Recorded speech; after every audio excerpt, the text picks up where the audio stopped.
our principles, for your sacrifice, and for making sure you are fighting for the future of this country. We are the youth who are going to benefit from this, lakini mmejitolea kupigania hii nchi. Hakuna inheritance nyingine mtatuachia. Inheritance yenye mtatuachia ni kupeleka Kasongo nyumbani na kukomboa hii nchi, na sisi kama vijana tutaishi kwa respect na tuko nyuma yenu 100%. Tuko na nyuma yenu 100%. Mkituambia ni tunaruka, ikituambia ni left, tutaenda na nyinyi hadi dakika ya mwisho. Thank you so much and may God bless you.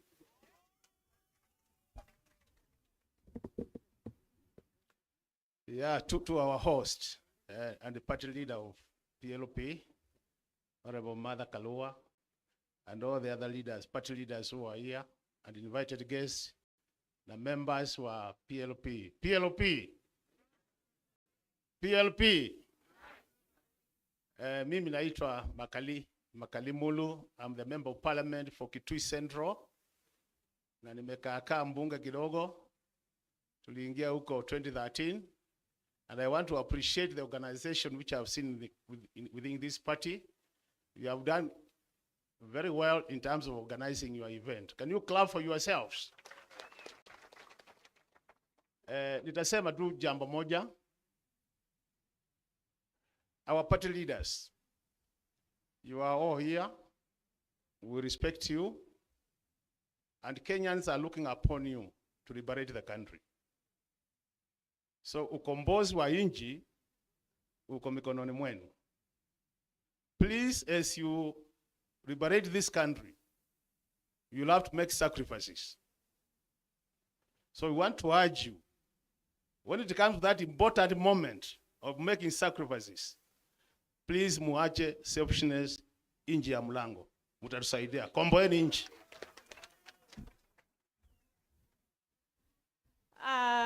Our chief guests, the Honorable Martha Karua, all party leaders present, PLP, Wiper, kwa majina naitwa Irene Kasalu, mimi ni women rep wa Kitui County, and I'm very happy to witness this special occasion. Mama, we are proud of you. We have seen you fight for true governance of this country. We have seen you eat, drink, and maybe even bath tear gas to see this country liberated. And as women of this country, we are proud of you.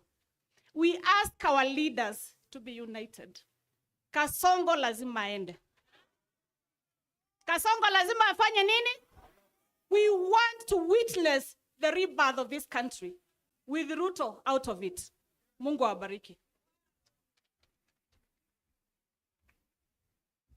God is good and all the time. PLP. PLP. Kwa jina ni Joyce Kamene Kasimbi, Machakos County Member of Parliament, and I'm very pleased to be here today. Her Excellency, hongera sana. We are proud when you see you there, seated with the other excellencies, as a woman there. You represent the women fraternity.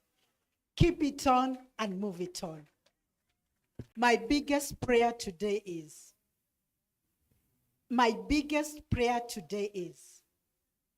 may we for once truly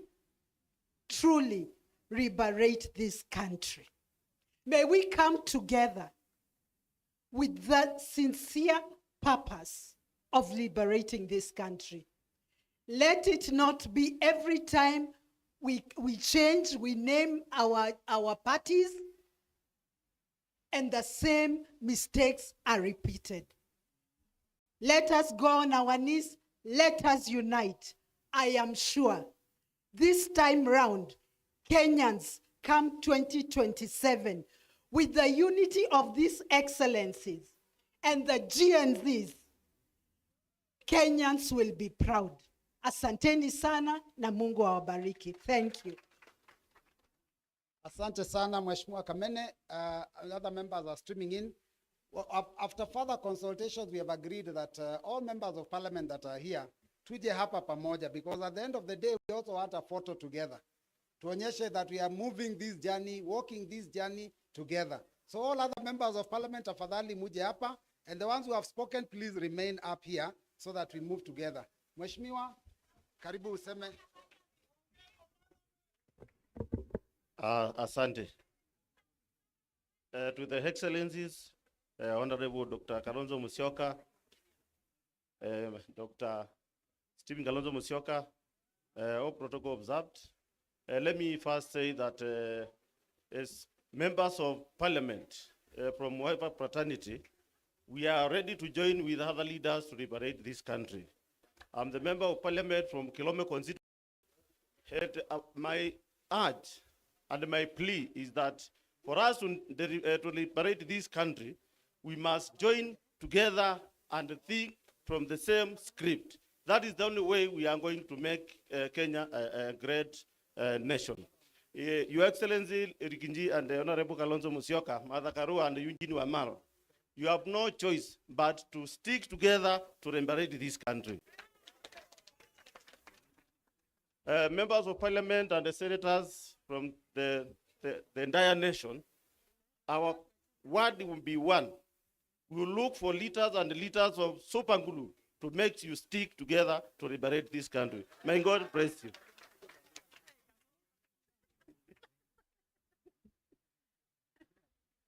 Mungu ni mwema na kila wakati. God is good and all the time. My name is Robert Basil, yet a member of parliament, and I'm happy to see all the excellencies here. I think this journey has just begun. Unaona the way Trump issued executive orders, it is the same way we are going to do in 2027. Kasongo lazima afanye nini?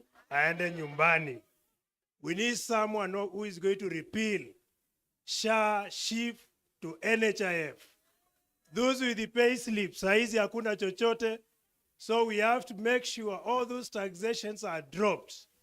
Mambo ya affordable housing is a scam. Hiyo lazima ifanye nini? Iondolewe. Wangapi wanasimama na sisi? Basi wacha tuendelee. Asante sana. Your Excellencies, and in a special way, my elder sister, Martha Karua, congratulations. All protocols observed. Mimi naitwa Wanjiko Muhia. Kutoka Kipipiri, mahali siku moja tuliojesha Moi pilipili.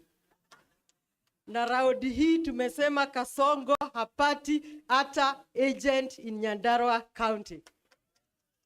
Mko tayari kumunyima agents?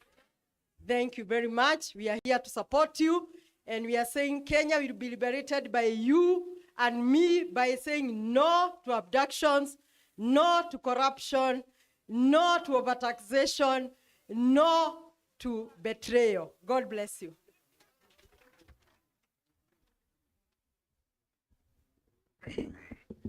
Your Excellency, the party leader for PLP, Your Excellencies present, members of the PLP party. Kwa majina mimi naitwa Ngogoyo ama Onesmus, mbunge kutoka Kajiado North constituency. Na asante sana. And I ascribe to a Munyoro movement. Hapo ndio nyumbani. To Martha Karua, pongezi sana. And like we agreed during the launch of the DAP party, nimeangalia kwa Google nikiwa hapa, the shortest route to Sugoi, usipitie Mai Mahiu na usipitie Nyahururu, enda straight mpaka Nakuru, teremka mpaka Eldoret. Hiyo ndio njia rahisi ya kupeleka mtu Sugo. And for the excellencies present, we are looking for the shortest route ya Ruto kuenda Sugoi. And that is why we are here today. So we congratulate you. And like Ruto has chosen many friends like the Janjaweed, Wakora wa Wash, watu wengi. We have also chosen good friends like Martha Karua, like Wamalwa, like Kalonzo Musyoka. And of course, led by our leader, Rigathi Gachagua. Asanteni.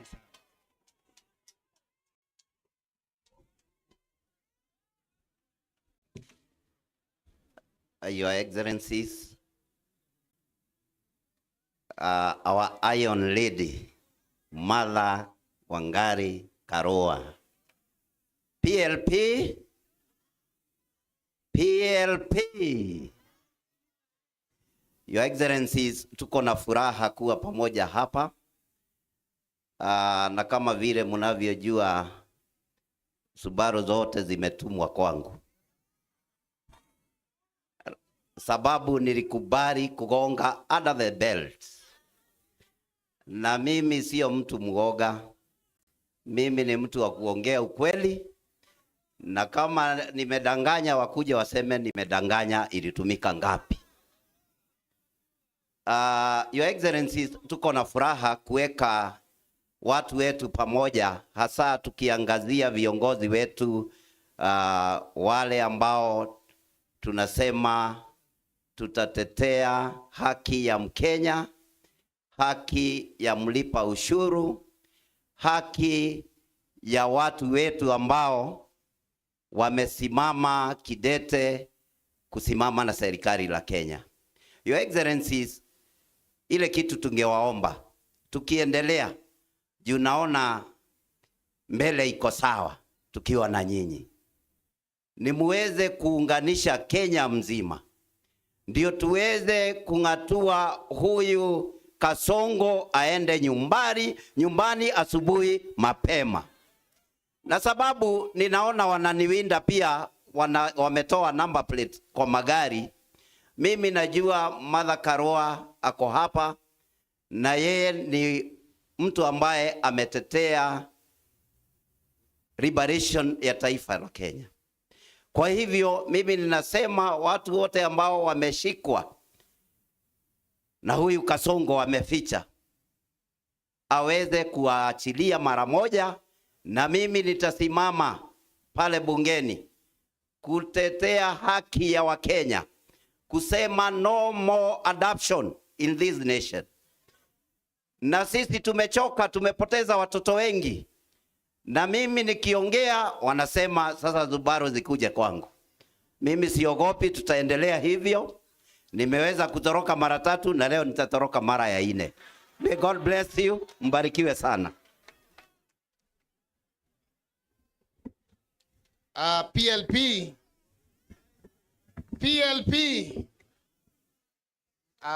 Your Excellencies, majina ni Major Donk, mbunge wa Embakasi ya Kati, that is Embakasi Central. Niseme leo tuko kushikania na wewe Your Excellency Mother Karua wakati wa kubadilisha hii chama. And nataka nichukue nafasi hii nishukuru kila mmoja wetu mwenye amekuja kujoin Her Excellency. Niseme this is a journey that we have started. The journey will be bumpy. It is started. Najua mnakumbuka the Gen Zs that were killed. They were the youth of Nairobi. How youth wanahitaji haki.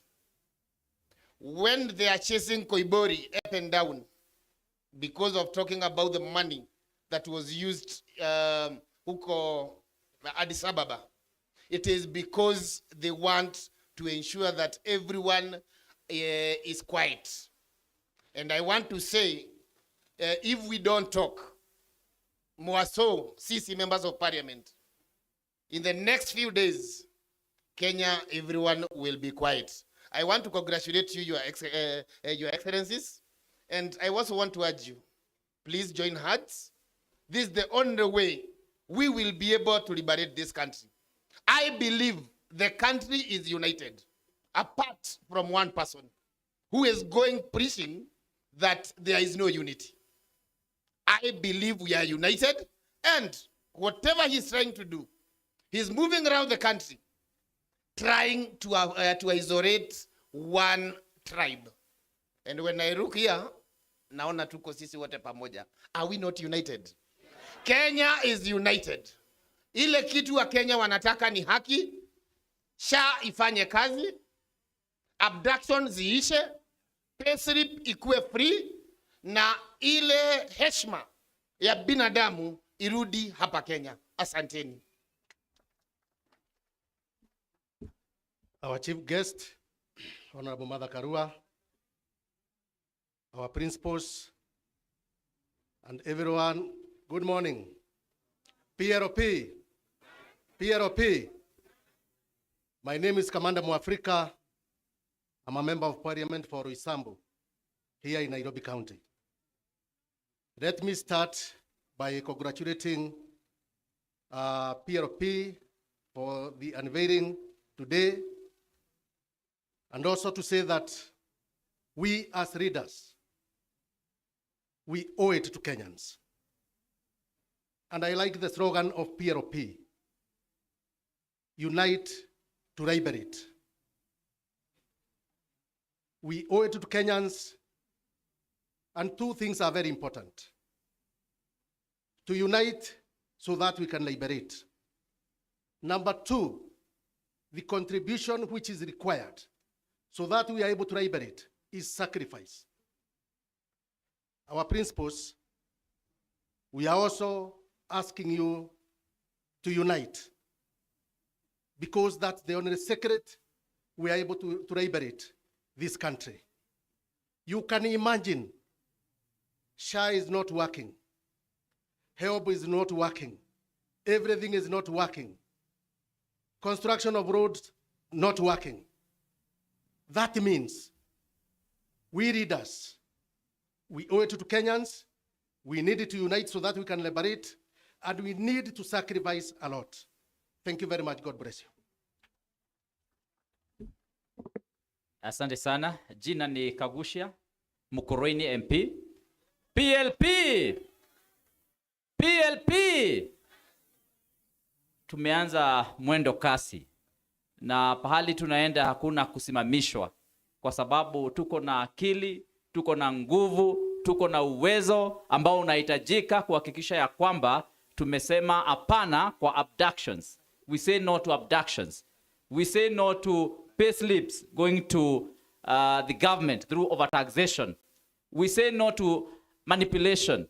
We say no to intimidation and international diplomacy blunders kama ile ya kuleta RSF, M23, kushika Kizza Besigye akiwa hapa Kenya. Hiyo yote tunasema hapana. We say yes to good governance, to integrity, to accountability, and we congratulate our Excellency Mother Karua for launching this party, and we support you, and all of us, including the Wamunyoro fraternity, ambao sisi tunajivunia sana kwa sababu tumeshikana na Rigathi Gachagua ambaye pia ni msema kweli, na sisi wote tunasema kweli. Kenya lazima ibadilike. Asante sana.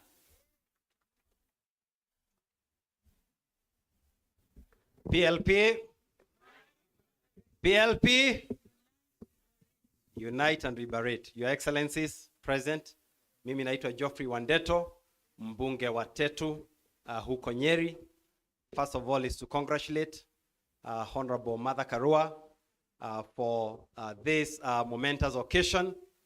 Wewe Mother, tunakujua tangu wakati wa Moi, kuja wakati wa Kibaki, na nyakati zote as a person who has been at the forefront of the liberation of this country.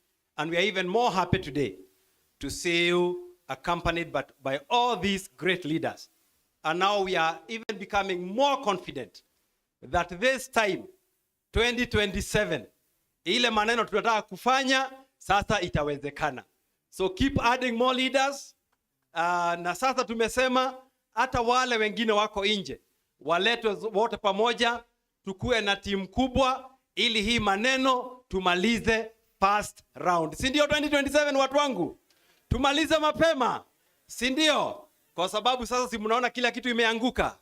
Sasa hata hii wiki ni kama wamekubali imeanguka. University funding model ndio hiyo imeenda. Hata baba walimpeleka jia ikapoteana. Si ndio? Si kila kitu imeanguka. Si we now liberate the country. Asanteni sana, Mungu awabariki. PLP, PLP. We cannot talk as if we've not eaten. PLP. Thank you so much. Allow me to congratulate our sister our mother, Mother Karua, neighboring Murang'a County. This is Mary Wamaua, Member of Parliament, Maragua constituency, and I'm always happy and proud to have Mother Karua as our neighbor and as a woman like me. All what have been said by the members present here is true and good to go by. If there are two women that I emulate and encourages all the women in leadership are the likes of Wangari Maathai and Mother Karua. And if at all women, we are going to stand tall. And we also speak as women who have brought all men on this country and on earth. Obviously, the man is there behind. But the woman, most important, because of carrying the pregnancy and giving birth to that. And also taking care. Today we are here to support and to show that His Excellency Rigathi Gachagua is not alone. We stood with him right from the impeachment manenos, and even today we are still with him and will walk the journey as he tried to make many friends as possible as he has done today. When the issue of broad-based came, and they said that they are looking for friends, we told him he's also a man enough like them. He should also emulate the same and look for more friends. And that is why we can see the like of the dignitaries who are here and us, we are behind them. Aluta continua, we should not look backward, but move ahead. And it is until we agree to unite that we shall be able to liberate. Aluta continua. Yes. So, Mother, we are proud of you as women. Ile umepitia sisi hata hatujapitia. So tukikuona uko na sisi, wewe ni kama kioo, tunaangalia tunaona wanawake wanaweza. So let us, all of us, join together. We unite so that we are able to liberate.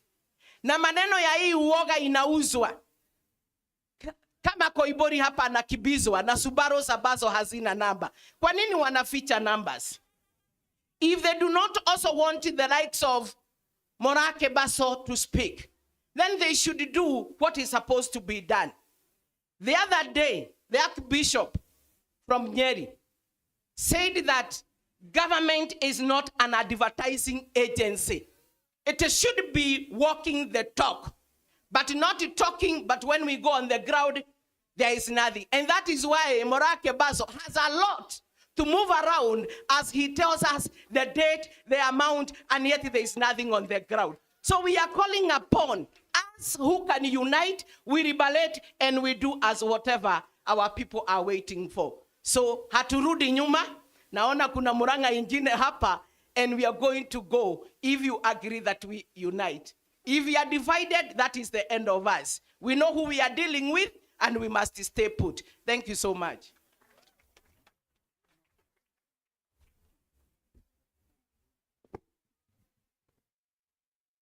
PLP. PLP.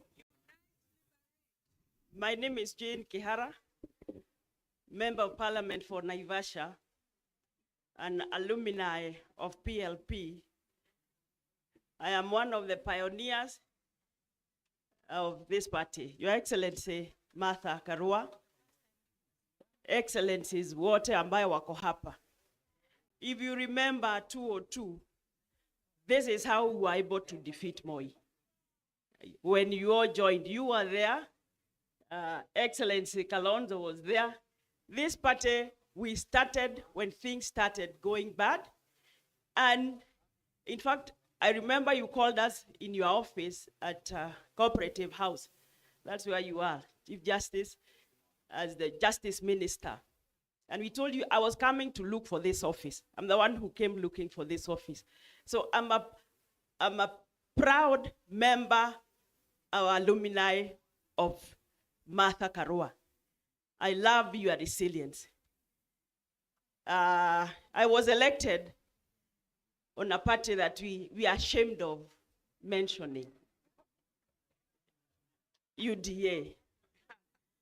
Nobody wants to talk about UDA because Ruto has let the country down. I have never seen a person who will cheat you looking at you in the eye. Anakwambia uongo asubuhi saa sita na jioni ni uongo. You cannot govern a country by bribing leaders because that's what he does. Things are going wrong. We are all seeing, we can all see. You have started your campaign and you are telling us not to campaign, yet we can see you campaigning all through. So, our leaders, we are behind you. Repeat the 202 exercise, put this country together. We will all follow what you tell us. We can, kama ungeniambia, haupigi Ruto tungepigana. Because I thought all those things he said were true, but sometimes also we didn't think properly. It looks like. Because you don't ride on a wheelbarrow and expect to go far.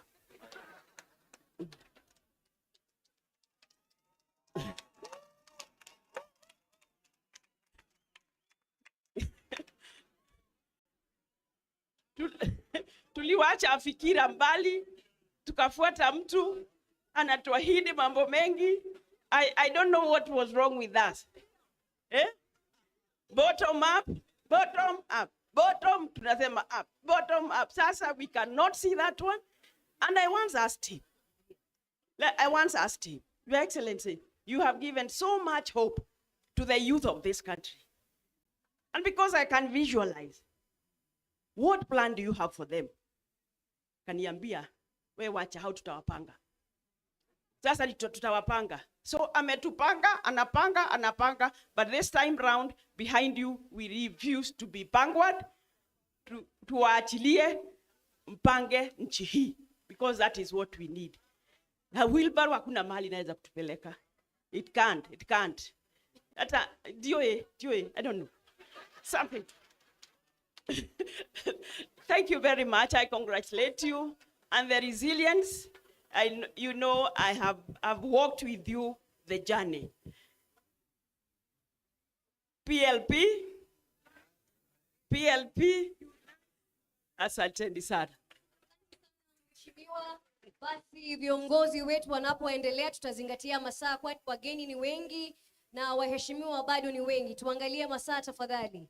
Asante sana. Now, all of us in front here, we want to do one wave so that we can tell Kenya that we are united and we beseech our leaders to also unite. Sasa naomba tushikane. PLP!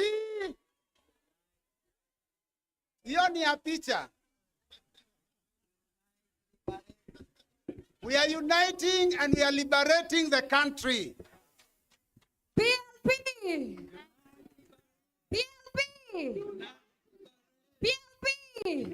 Sioni maua jamani, PLP! Asanteni, ikiwa basi tamko letu ni kwamba ni uwiano. Members, I would love that you can be seated. There's one member who is late, sorry. Utasema tu jina, alafu uende ukae. Haya. Habari zenu. Kwa majina naitwa David Mwalika Mboni, member wa parliament Kitui Rural. Asanteni sana. Asante sana. Viongozi ambao watakuwa wanaenda pale ukumbini, tunaomba tuangazie masaa ili sisi wote tuwe na nafasi tafadhali. Mheshimiwa. Yeah, thank you very much. First and foremost, I want to congratulate the party leader of PLP for a very eventful function. I mean, the colors are bright, the people are bright, and I can see that we are going places. Secondly, the leaders you have seen here today, these are the leaders that are with the people. The others that are not here, you are either with us, the people, or you are with the other side. Now, the other side, I don't even know what name to use. Kwa sababu nakumbuka iko wakati walikuwa naitwa Arab nani? Alikuwa naitwa Arab nani? Then nikasikia ameanza kuitwa Hasla. Then kidogo nasikia sijui anaitwa Zakayo. Sasa nasikia sijui ni Kasongo, wengine wanasema ni Kaongo. So you are either with the people or with that other side. But I want to say 2 or 3 things before I sit. And allow me as the deputy leader of the minority, kwa sababu nimekuwa bunge kwa muda, and we have seen, we know we are the majority in court. Na unajua pale bunge wala wameshikilia doria, they have always continuously denied us that. First and foremost, the country is in trouble. My colleagues have spoken. Kenya iko kwa hali hatari. There are only 4 things of software that I want to talk about today very quickly, and that is the economy. Of course, the economy of the country is one of the things you have to worry about. Education, health, and security of the country. The economy is doing badly kwa sababu wakati Zakayo aliongeza ushuru, immediately all those people that would have invested in Kenya went elsewhere. And that is why we have rampant unemployment in this country.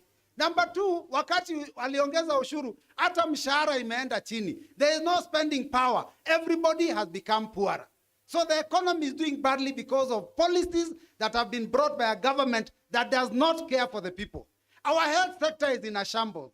Munajua juzi hospitali za private zote wamesema they will not treat teachers, they will not treat police, they will treat nobody unless you pay cash. Because SHA has failed. That is a policy of a failed government. The issue of education. Sahi munajua funding model has been thrown out by the court. Our junior secondary schools infrastructure is missing. We are in trouble. Security of the country is in trouble kwa sababu mmeona wamefungua hata mipaka. Watu wakuja wachukue ID hata bila vetting. So I'm telling you, Kenya is in trouble. Today, we are hearing that PLP is saying unite and liberate. The only way we shall get ourselves from that trouble is to unite and do what? Unity will start from our leaders all the way to the bottom. And the minute you do that, let us liberate so that Kenya can move forward, so that these things that we are seeing can be, sorry?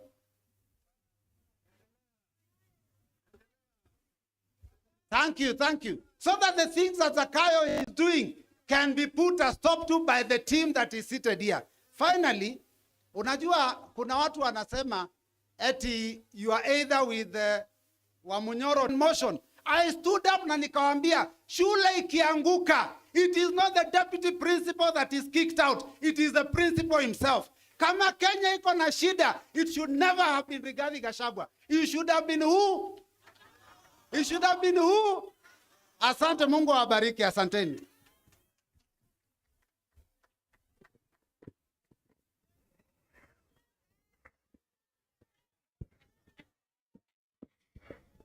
Your Excellencies na watu wote ambao wamefika hapa, hamjambo.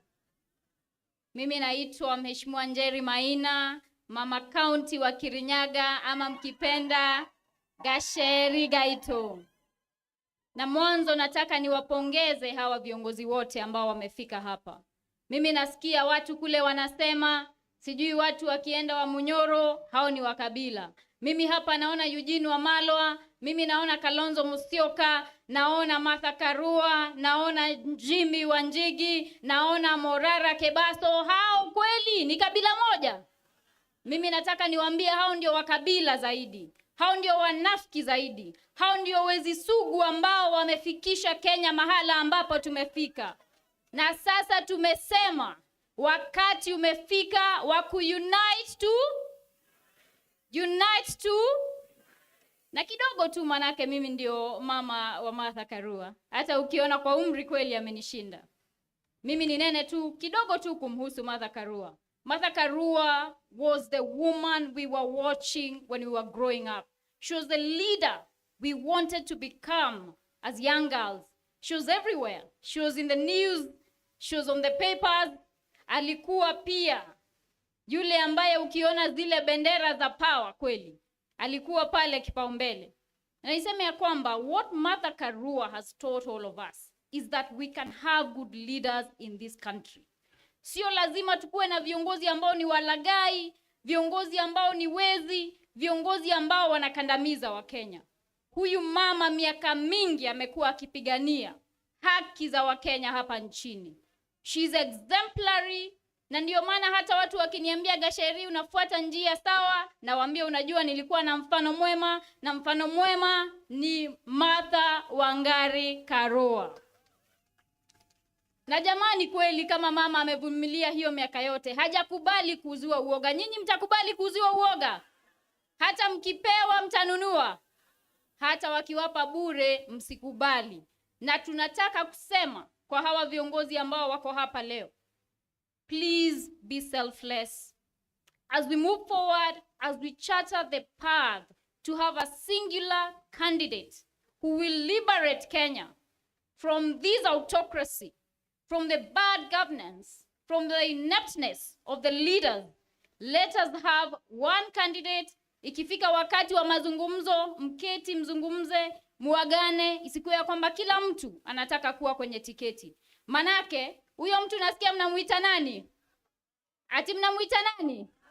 Manake tusiposhikana, hata Waswahili walisema ya kwamba umoja ni nguvu, utengano ni udhaifu. Mimi sitanena zaidi ya hapo. Ningetaka tu kwa heshima, I recognize the former and sitting MCAs. Naomba tu msimame, you wave at the people mahala ambapo mpo. Former and sitting MCAs, please wave at the people. Nimeona MCA wa Martha Karua anaitwa David Mathenge kutoka Baragwe. Nimemwona pia Grace City na wengineo. Naomba pia, nimeona pia Eric Mushina wa Kerugoya. Naomba pia former MPs. Former MPs, kuna Honorable Victor Munyake kutoka Machakos, kuna Honorable Peter Weru, kuna mama wetu Simba, Honorable Kate Waruguru, kuna Honorable Jude Njomo, na kuna Simba mwingine pia, Honorable Wambugu Ngonjiri. Asanteni sana, Mungu awabariki, and we must continue to unite and God bless you. Asante sana Mheshimiwa Njeri Maina, representative kutoka Kirinyaga. Tunapomaliza awamu hii, tunaye seneta kutoka kaunti ya Kiambu, Karungo Wathang'wa.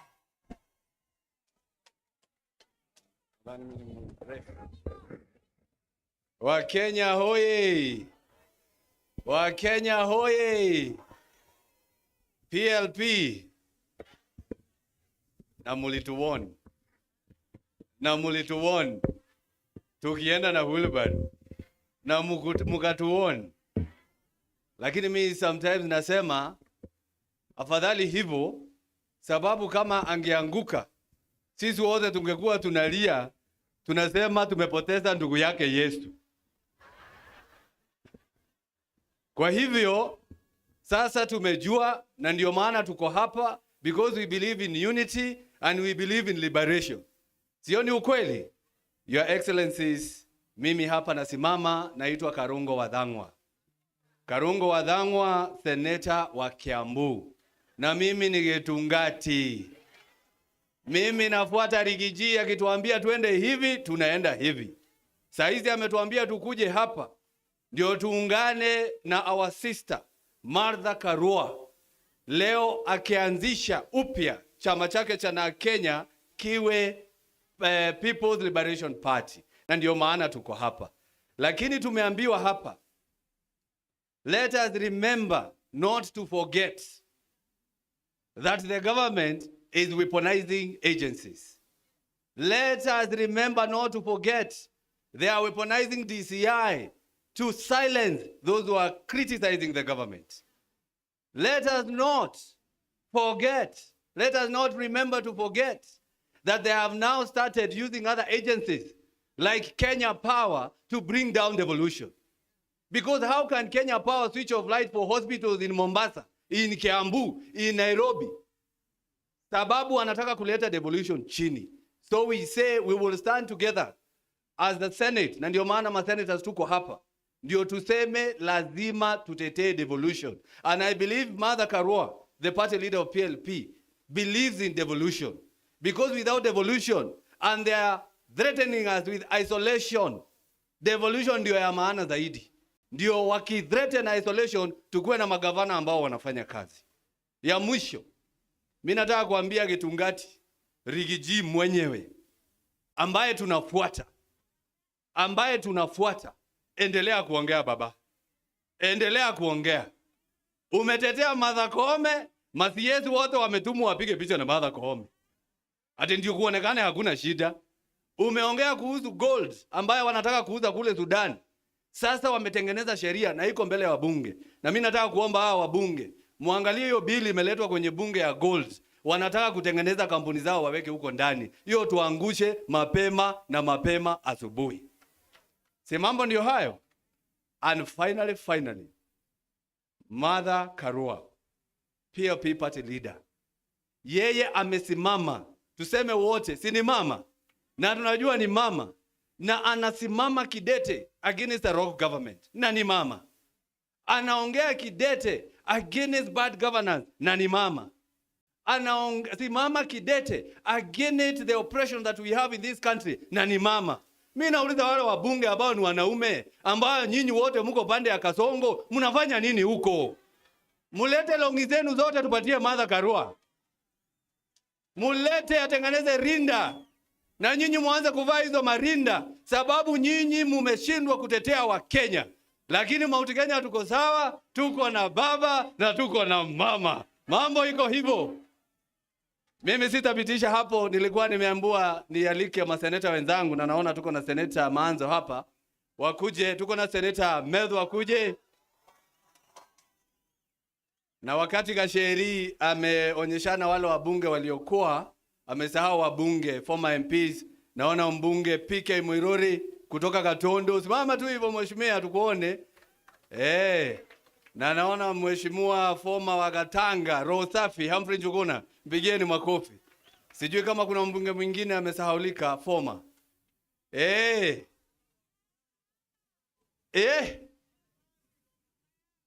Mama yao. Sawa, mpigieni makofi, asante sana. Haya, mimi nitafikisha hapo, na nafurahi kuwa hapa when history is being made to unite and to liberate. Senator mwingine, naona Senator Onyonga karibu. Ako kwa simu ako group ingine. Party leader.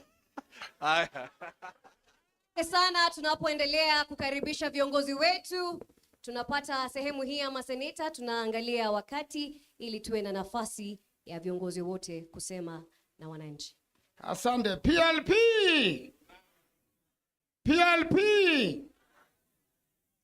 I want to congratulate the Honorable Martha Karua and also say that the nation is dying. The institutions are being killed. Parliament, judiciary, they are being killed. And the worst of it, Gen Zs died in huge numbers. Abbas started by kidnapping people. Ruto is kidnapping people. I have seen it when we went to court in Kiambu with a member for Juja. Every time we come out, the kidnappers are waiting for him outside there. We even now know how they look like. So we must bring kidnapping into a stop. People disappear, people die. Recently we went to the city morgue, and a lot of our Gen Zs who were kidnapped and disappeared, they are there. Their bodies have not been identified. Their fingerprints have not been taken. And even the government dared to go to court to be given an order to bury them. This is a very serious matter. The nation is dying. It needs liberation. And therefore, we have to stand strong, the team here, to liberate the nation. I really want to urge the young people, kama una kitambulisho, chukua kitambulisho. Wakati wa kuandikisha kura, tutoke kwa wengi, tuandikishe kura. Ndio siku ya kupiga kura, tuhakikishe ya kwamba Kasongo ameenda nyumbani. Finally, when Martha Karua came from Uganda, she told us a new song. We shall overcome. We shall overcome. Please sing with me. We shall overcome. We shall overcome. We shall overcome someday. We'll sing stanza 2 next time.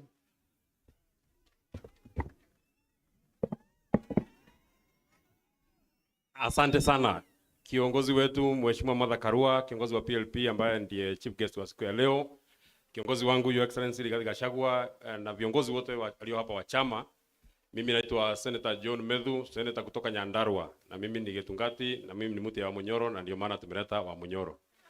Na mimi sina maneno mingi. Mheshimiwa Rigathi Gachagua, Mheshimiwa Martha Karua, wakati mtaenda mkutano, when you shall converge, Mheshimiwa Eugene Wamalwa, Mheshimiwa Martha Karua, Mheshimiwa Rigathi Gachagua, Mheshimiwa Stephen Kalonzo Musyoka, siku ile mtaenda mkutano, muongee kuanzia asubuhi mpaka jioni. Ile answer watu ya Kenya wanagoja ni Ruto must go. Usilete answer nyingine, mfanye convention, mfanye mkutano, mfanye retreat, mfanye crusade, Ruto must go. Hiyo ndio job. Aende ama asiende? Aende asiende? Wafanye retreat, wafanye convention, wafanye mkutano, wafanye crusade, aende ama asiende? Jambo la pili, na unajua mimi ni senator youngest tuko Senate. So mimi nikisema, kama nitasema makosa, mtanisamehea tu. Kwa kiongozi wa hapa ambaye tunamheshimu na tunampatia pole zetu, alienda huko AU, mambo ikachemuka, ikaharibika, tunampatia pole zetu. Lakini tunaomba kwa heshima sana, Mheshimiwa Raila Odinga, show us the signal so that we know whether you are with the oppressors or you are with us, so that we know how to deal with you. Kama unashikana na Kasongo, tuambie mapema. Kama unaungana na sisi, wakati ni sasa. Kwa sababu timu ya kuokoa Kenya ni timu yenye iko hapa. Mwisho, kwa sababu mimi sitaki niseme maneno mengi. Unajua Mheshimiwa William Ruto alienda huko Northeastern, akaleta maneno yake, akasema barabara itaanza Mandera. Barabara itaanza Mandera, iteremke Modagashe, iende Samatar, ifike hapa Koturo, ifike Isiolo, ifike mpaka hapa Nairobi. Nyinyi mnakumbuka? Kwa sababu ya hiyo kazi mbaya William Ruto ametufanyia, hata na sisi tunataka kumlipa hivyo. Sasa barabara yake na safari yake 2027, barabara ianze State House, iende Westland, ifike Naivasha, iende Nakuru, iteremke Sarga, iende mpaka Eldoret, imalizikie Sugoi. Aende asiende?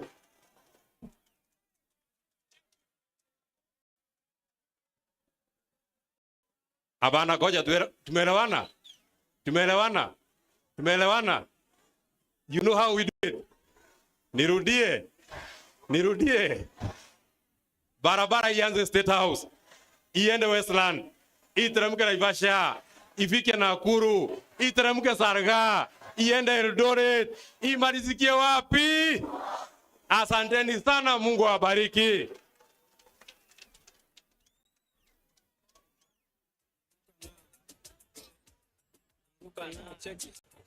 Anguka now, twende down low now. Stand up to your feet, mikono juu alafu click. Asante sana. Huyo akiwa basi ni seneta kutoka kaunti ya Nyandarua, Senator Medho. Wanasema kafa Medho. Mumesikia habari na maneno yake seneta? Tumesikia.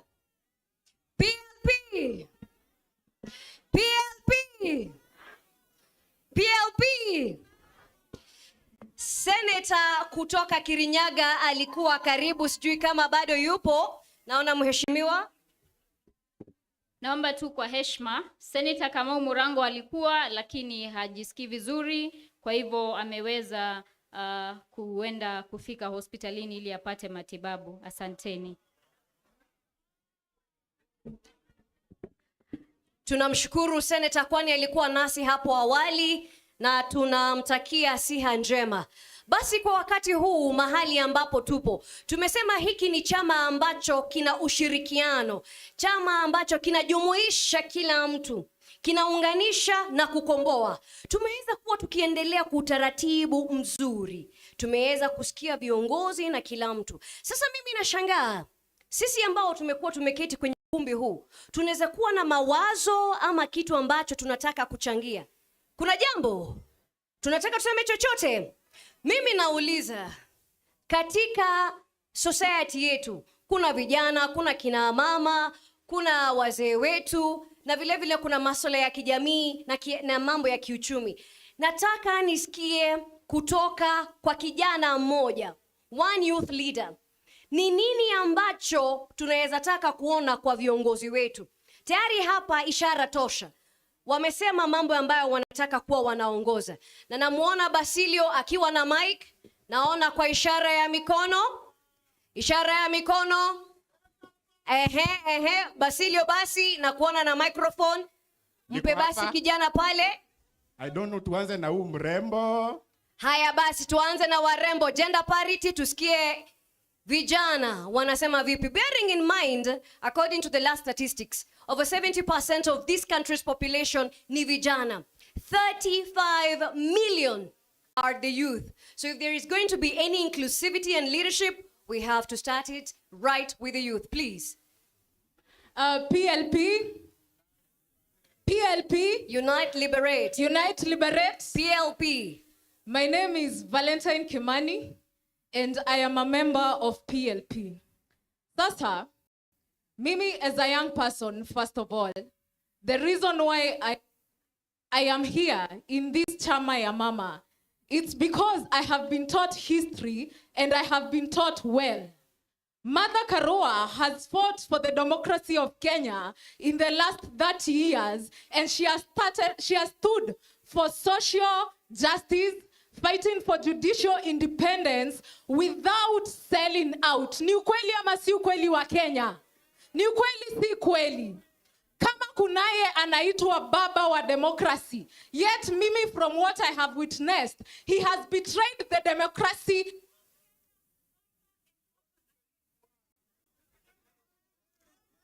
Kuna mtu amekanyaga waya, tunaomba ache kukanyaga waya. Yes, proceed. Nasema hivi, there is someone who is called Baba of Democracy.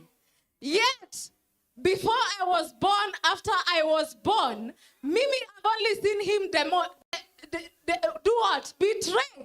Betray the democracy of Kenya and tear down the constitution of Kenya. The reason why I am here is because I am standing with a leader who knows that Kenya is bigger than her.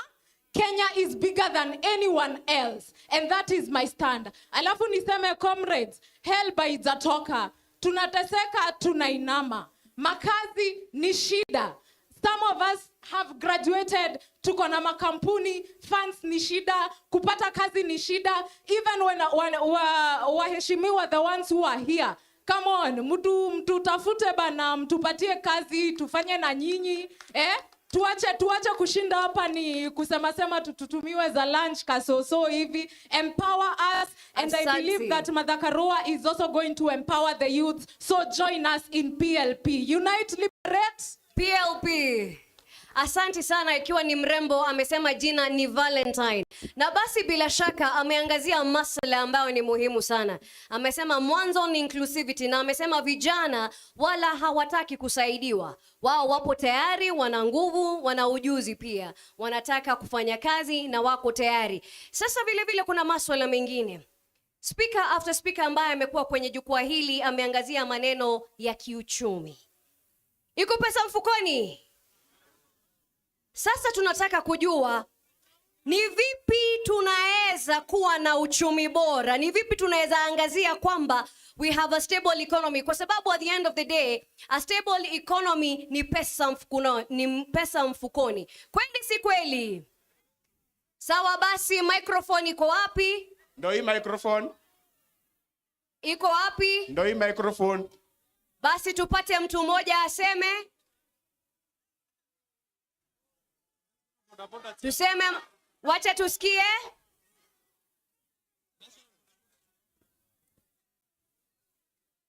Basi tumewasikia wale wako pale. Studio wataongeza microphone. Asante, microphone. Wacha tuende ile side. Tutaweza kuangazia ukumbi mzima wakati microphone inafika pale. Kisha nimekuona ndugu yangu pale, asante sana. MC. Now that we have heard from a young lady, mbona tusisikie wazee wanasema nini? Tusikie wazee basi. Asante. Ama aje? Bado tutamsikia. Tusikie wazee wanasema aje. Unajua pasipo wazee hapakosi neno. Asante. Wale viongozi pale nimewaona. Baada ya hapo mwenye na handle microphone itaenda pale. Lakini tutulie ili tuweze kuletewa microphone. Baada ya pale tuilete pale. Asante. Haya, tutulie kwanza. Wazee pia. Jitambulishe jina tafadhali. Nitatambulisha, usijali. Wazee pia lazima wakumbushwe. Kwa hivyo vijana mayanki msing'ang'anie, mtapewa. Basi kabla hatujasema mengi, kwa jina naitwa Joshua Kota Kongo. Mimi ndio regional coordinator wa NARC Kenya huko Nyanza. Mimi ndio regional coordinator wa NARC Kenya huko Nyanza. Ya kwanza, nimewasalute wale wanachama wetu wa NARC Kenya ambao wamefika hapa siku ya leo. Kufika hapa sio jambo rahisi, kwa sababu tukiongea mambo ya uchumi, unaona watu ni wachache hapa. Watu hawangekuwa na uwezo wa kufika hapa. Wangekuwa na uwezo, wangekuwa na pesa mfukoni, vile nasikia watu wanasema hapa, wangefika hapa ingejaa. Lakini kwa sababu uchumi ni mbovu kwa nchi hii, imefanya watu wamefika wachache. Lakini wale ambapo wamefika, tumeshukuru. Ya pili, nimeshukuru wanachama wa NARC Kenya, wale ambao wamefika hapa tena siku ya leo. Hao ndio wamefanya hii PLP imekuwa. Wengi wetu wamefariki, wengi wetu wameacha chama. Lakini watu wachache tulikuwa tumebaki nao ndimefanya hii uzoezi ifanyike. Hapo ni ukweli kabisa.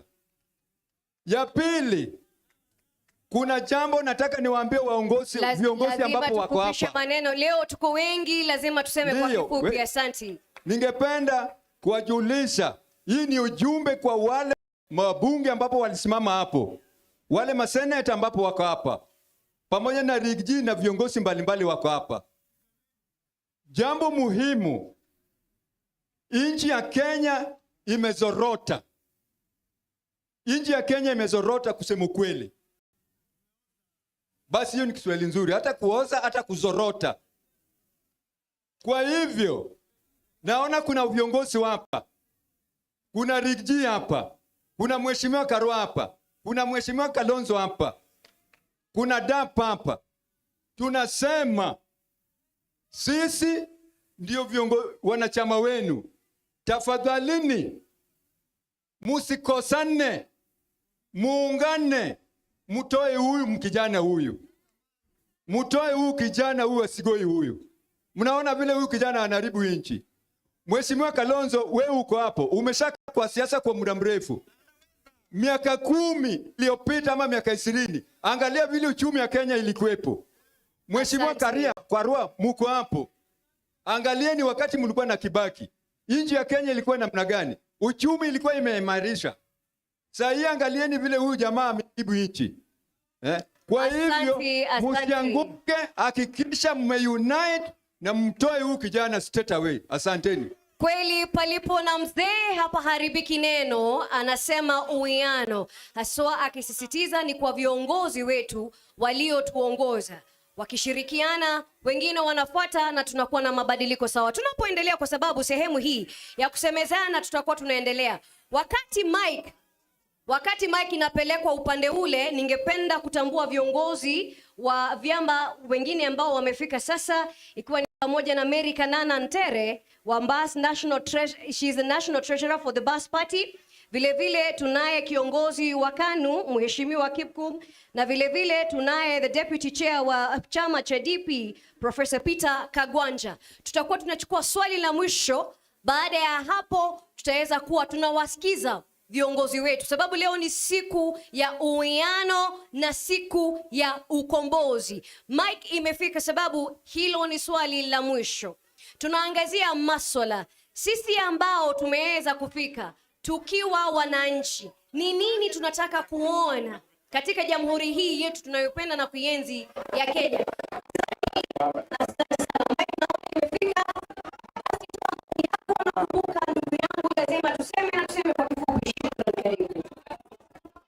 Comrades power! Comrades power! I stand here as a youth leader, Your Excellencies, and I'm standing here on the behalf of all the youths in Kenya. We are very much pained. In fact, I've not eaten. As I'm sitting here, I'm very much hungry. My mother is hungry. My father is hungry. And we all hungry. Comrades are not having help. Comrades are tired. Hawa jamaa wamevaa suti, hawana kitu ya kusema. wamevaa tu hapa hivi wakisikiza viongozi ati sijui wanatuambia hapa hivi venye wanatusaidia tupeleke mtu nyumbani na mtusaidii. Viongozi muongee kwa bunge ama namna gani? Viongozi si waongee, wasimame wasisimame. Viongozi, you must lead, you must speak. Before telling us to speak, you must also speak. Ama namna gani, my friends? Asante. Mwisho, kitu ya mwisho. Before 2027, it's my urge that all the youths stand strong and stand still, because this country is yours, it's all ours. Mungu awabariki, tubaki siku moja. Thank you. Asante sana. Hiyo ni awamu ambayo imekuwa ni awamu very important, kwa sababu wakati wote tunasema we have to balance the skills. Tusikizane wote. Tutakuwa tunaangazia hiyo sehemu kwa mara nyingine, lakini kwa sasa nataka turudi tena kusikiza viongozi wetu. Nimpe nafasi hii with most humility niweze kumkaribisha SG wetu Asha Bashir. Wakati huu tutakuwa tunaenda kusikiza viongozi ambao wamekuwa na sisi, na niweze pia kutambua viongozi wengi pia ambao wameweza kufika hapa. Kunaye Honorable Mirori, ni former member of parliament ambaye ameweza kufika hapa, na kuna vile Mheshimiwa Dick Kamau ambaye ameweza kufika, yeye ni SG wa KPP, na Honorable Dubai ambaye ni organizing secretary wa chama cha DP. Karibuni sana, na niweze kumkaribisha SG wetu Asha Bashir, wakaribishe viongozi wengine. Karibu mheshimiwa. Asanteni sana. Hayawi ni wakati wa kusikiliza viongozi, na mmepewa disclaimer ya kwamba lazima muungane. Msipofanya hivyo mtatubidi tufanye vitu ambavyo hatufai kufanya. Kwa hivyo bila kupoteza muda, na kwa sababu tunaangalia itifaki zote, ningependa kumualika National Treasurer wa chama ya Mbas, Madam Beatrice, ili uweze kuja kuzungumza kwa dakika moja. Na tafadhali kwa sababu ya muda,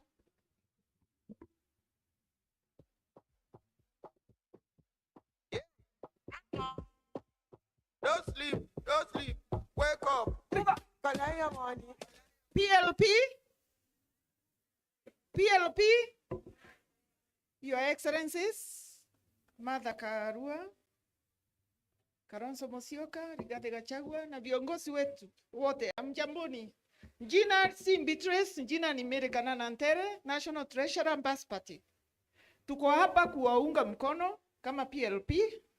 Tumefurahia sana umoja wetu, na tunahakikishia wananchi kama vyama wakati huu tutaungana na Kenya itakuwa liberated. Kwa hivyo msiwe na wasiwasi, wananchi wa Kenya, tutaketi chini, tuko na viongozi wetu hapa.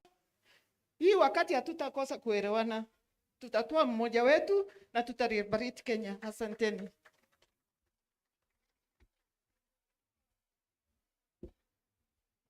naomba uniwie radhi. Ningependa kumwalika chairman wetu wa Jubilee Party, Mheshimiwa Saitoti, ili uweze kuzungumza na halaiki ya watu.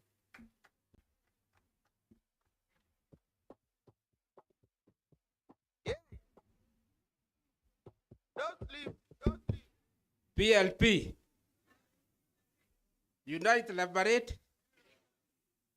Kwa majina naitwa Saitoti Torome, ni bibi mwenyekiti wa Jubilee,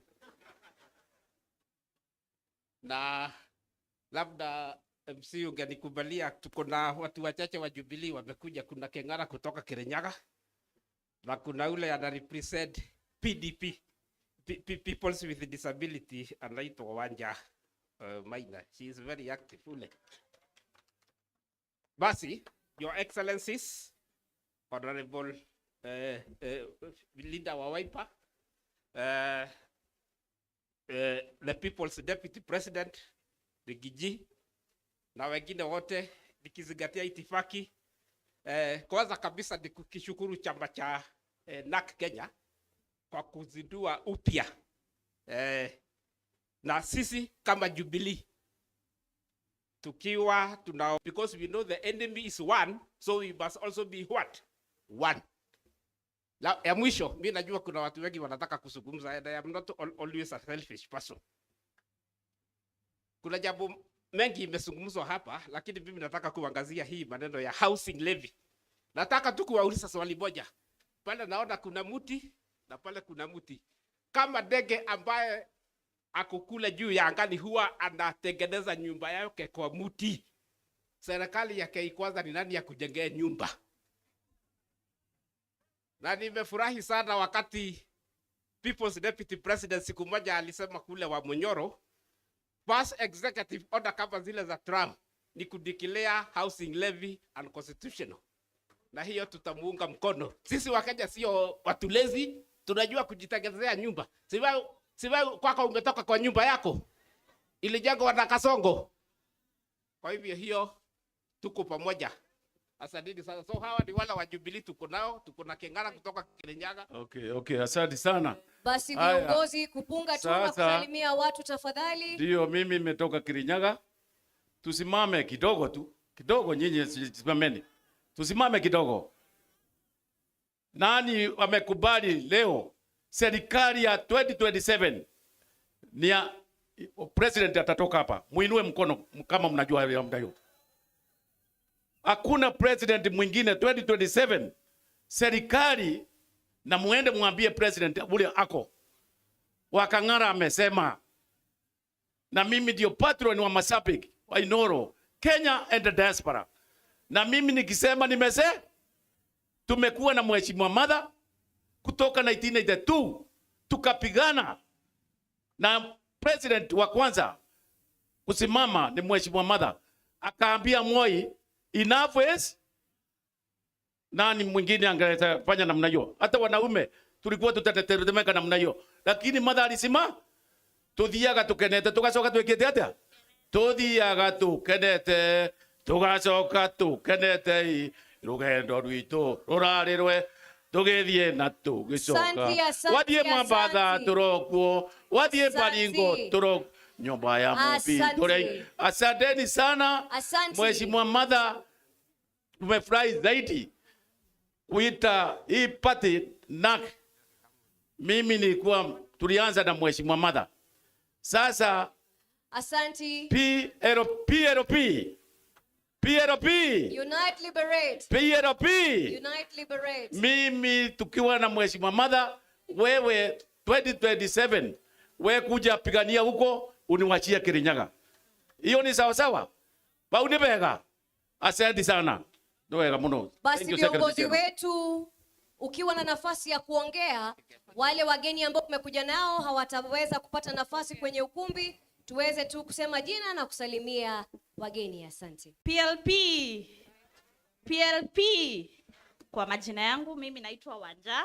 Watu wakiniuliza nimetoka wapi wanadhani Wanja ni wa Kirinyaga. Siko wa Kirinyaga, lakini mimi ni mrafiki wa Mother. Mimi nataka kusema kitu moja, na hii na address watu wa Kasongo. Wakati ambao sisi youth tulienda kwa street, walituambia tutoke kwa street. Tukaendelea kufanya maandamano zetu kwa internet. Juzi minister wa ICT alisema atatuzimia internet. Kwa hivyo wanataka kututoa kwa streets na watutoe kwa mtandao. Tutakubali? Tutakubali. Wakati tulienda kwa internet tuliongea vitu mingi na tukasema kama kutakuwa na impeachment, impeach both. Hatukutaka mmoja atolewe, tulisema both. And moving forward, kama wanataka kututoa kwa internet, tutarudi kwa streets na mambo itachemka. Congratulations Honorable Mother Karua, you are our role model. God bless you. PLP. Asante. Asante, asante. Okay, asante sana kwa kusikiliza wana Jubilee, tuko pamoja. Asante sana. Kwa sababu ya muda, ningeomba party leader wa Inject Party Morara Kebaso aje yazungumze na wananchi. Karibu mheshimiwa.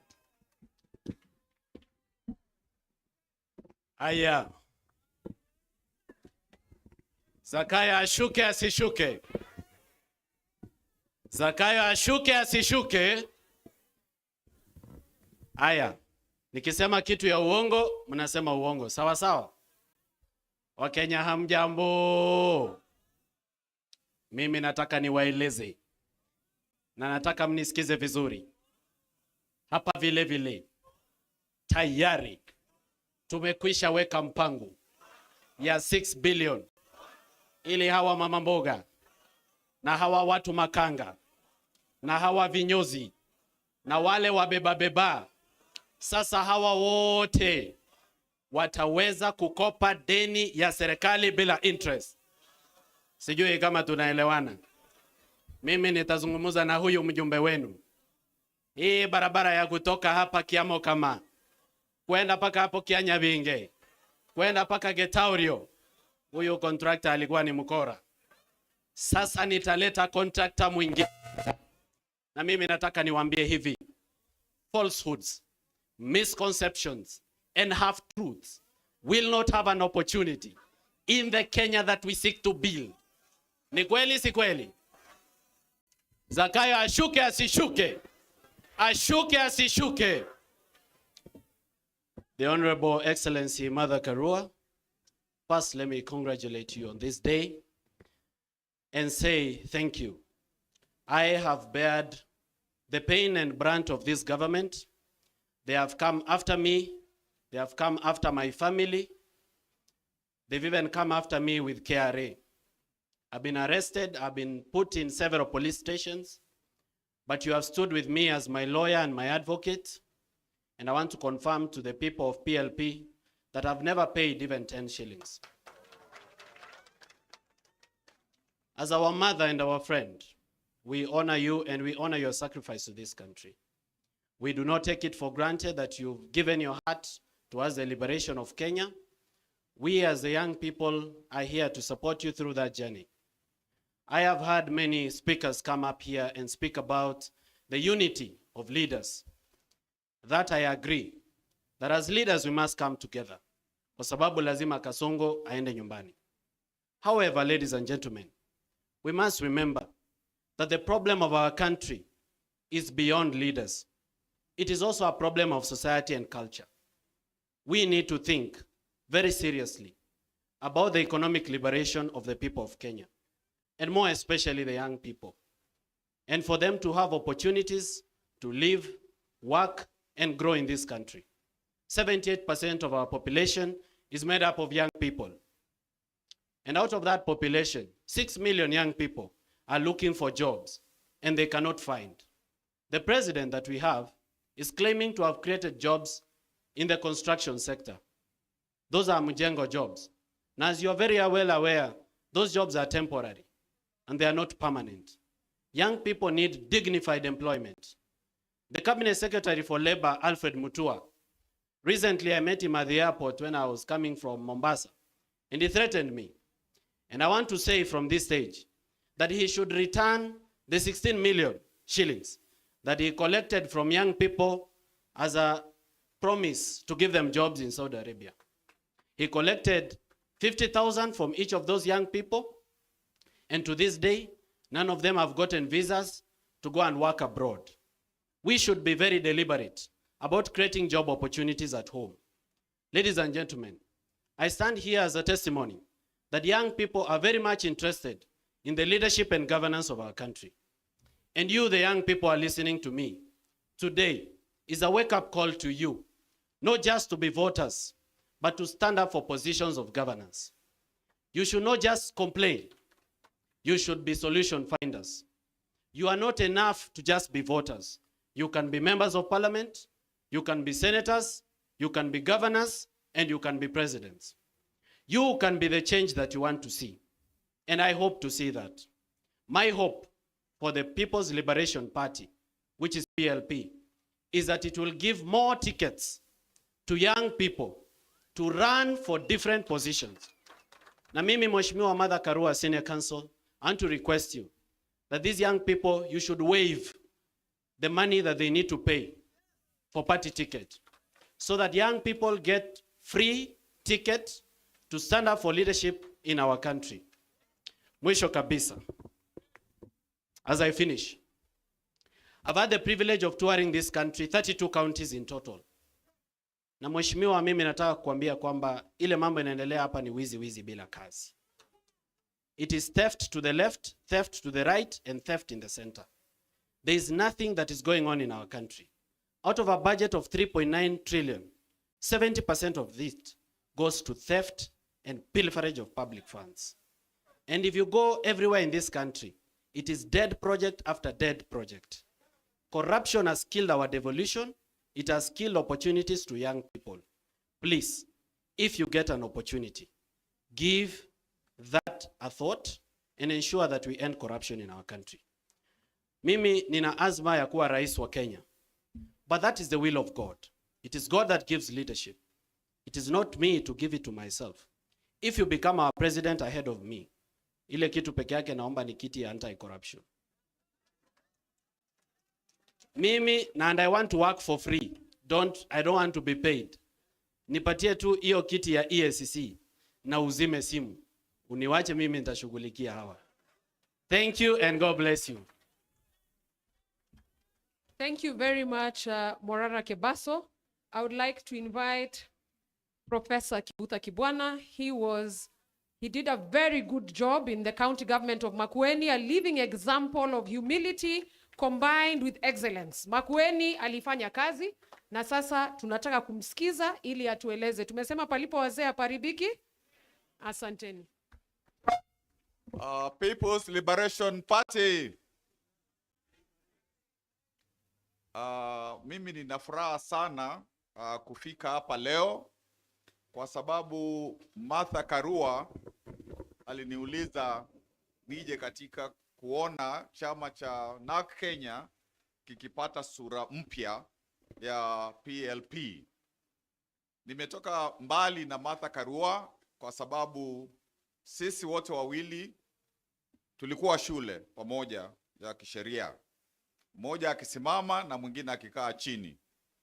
Kwa hivyo Martha akiniomba nifanye jambo huwa mwepesi kwa kubali. Na vile vile tulipoanza NARC Kenya nilikuwa kutumia lugha ya Wamunyoro shareholder. Nilikuwa founder of NARC Kenya. Kwa hivyo nikaona kwamba leo mpaka pia nifike. Alafu mimi ninapenda sana People's Liberation. Mahali kuna hayo maneno mawili huwa mimi lazima nihudhurie. Na kwa kweli najua kwa sababu tumefanya kazi kwa muda mrefu na Martha. Nimejua kwamba Wakenya wako katika roho yake. Na akiuliza tufanye jambo, ninajua kwamba hatuwezi kupotea njia.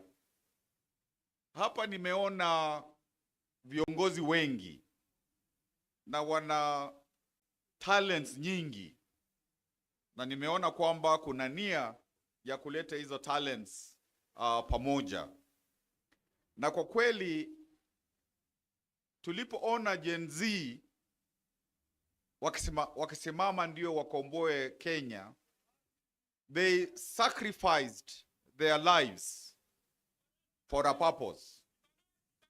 So even hawa viongozi wako hapa na kuna wengine hawako hapa, ninajua kwamba if the young people could sacrifice their lives for Kenya, each one of you and maybe others who are not here want to be presidents, you will do a small sacrifice of sacrificing your presidential ambitions so that the country can go forward. Kwa sababu hicho kiti cha president kinaweza kukaliwa na mtu mmoja, hakiwezi kukaliwa na watu wawili. And even when one person is the president 2027 going forward, what I think is needed in this country is group leadership, so that a president is just a person who is before, the others, lakini sio yeye kila kitu jinsi tumeona. Alafu nikimalizia nataka niseme huyu Kasongo ni mgumu, na he is good at last mile politics. Kwa hivyo huyu ni mtu wa kupangiwa vilivyo. Watu wakifikiri ni mteremko, ana mbinu nyingi. Kwa hivyo ndio tusiseme tunafurahi, hiyo sio enough. Kazi itafanywa, inatakikana ifanywe. Na nimeona kwamba kuna new political capital of Kenya, mahali kunaitwa Wamunyoro, na ninaona kwamba tutaendelea kwa sababu ukiona watu kama akina Mukisa, mtu ameenda inji zote za ulimwengu, ana marafiki wengi huko, anaweza to get a door, finished. Hata ndugu yangu Kalonzo, isipokuwa kuna wakati tunakuwa na shida kidogo, ana capacity ya kuwa, he has not been mentioned with corruption. Kwa hivyo hapo kuna jambo. Huyu mzee, that's a tough nut. Huyu ni mtoto wa Maumau. So a lot is expected from you. Na wote tunaweza kuendelea. Kwa hivyo ndio nisitumie wakati mwingi. What I really want to say is it must be a true people's liberation. Kwa sababu we don't want to replace Kasongo na Kasongo mwingine. Si ndio? We don't want to replace Kasongo na Kasongo mwingine. And the young people, we don't want them to be in party wings. We want them to be an integral part of our politics. Because you here are people to hand over power to these young people, these Gen Zs, so that tuna kizazi kipya. Kwa hivyo, nafurahi kwa sababu nimeona dalili kwa umbali ya muungano wa wazalendo, tuseme MUA. Asanteni.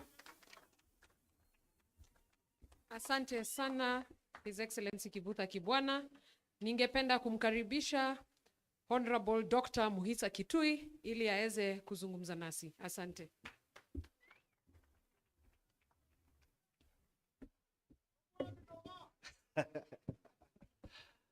Mwenyeji wetu na tena mgeni wa heshima siku ya leo, rafiki yangu wa miongo mingi sana, Martha Karua, waheshimiwa viongozi vinara wa vyama mbalimbali, wazalendo wa Kenya, hamjambo.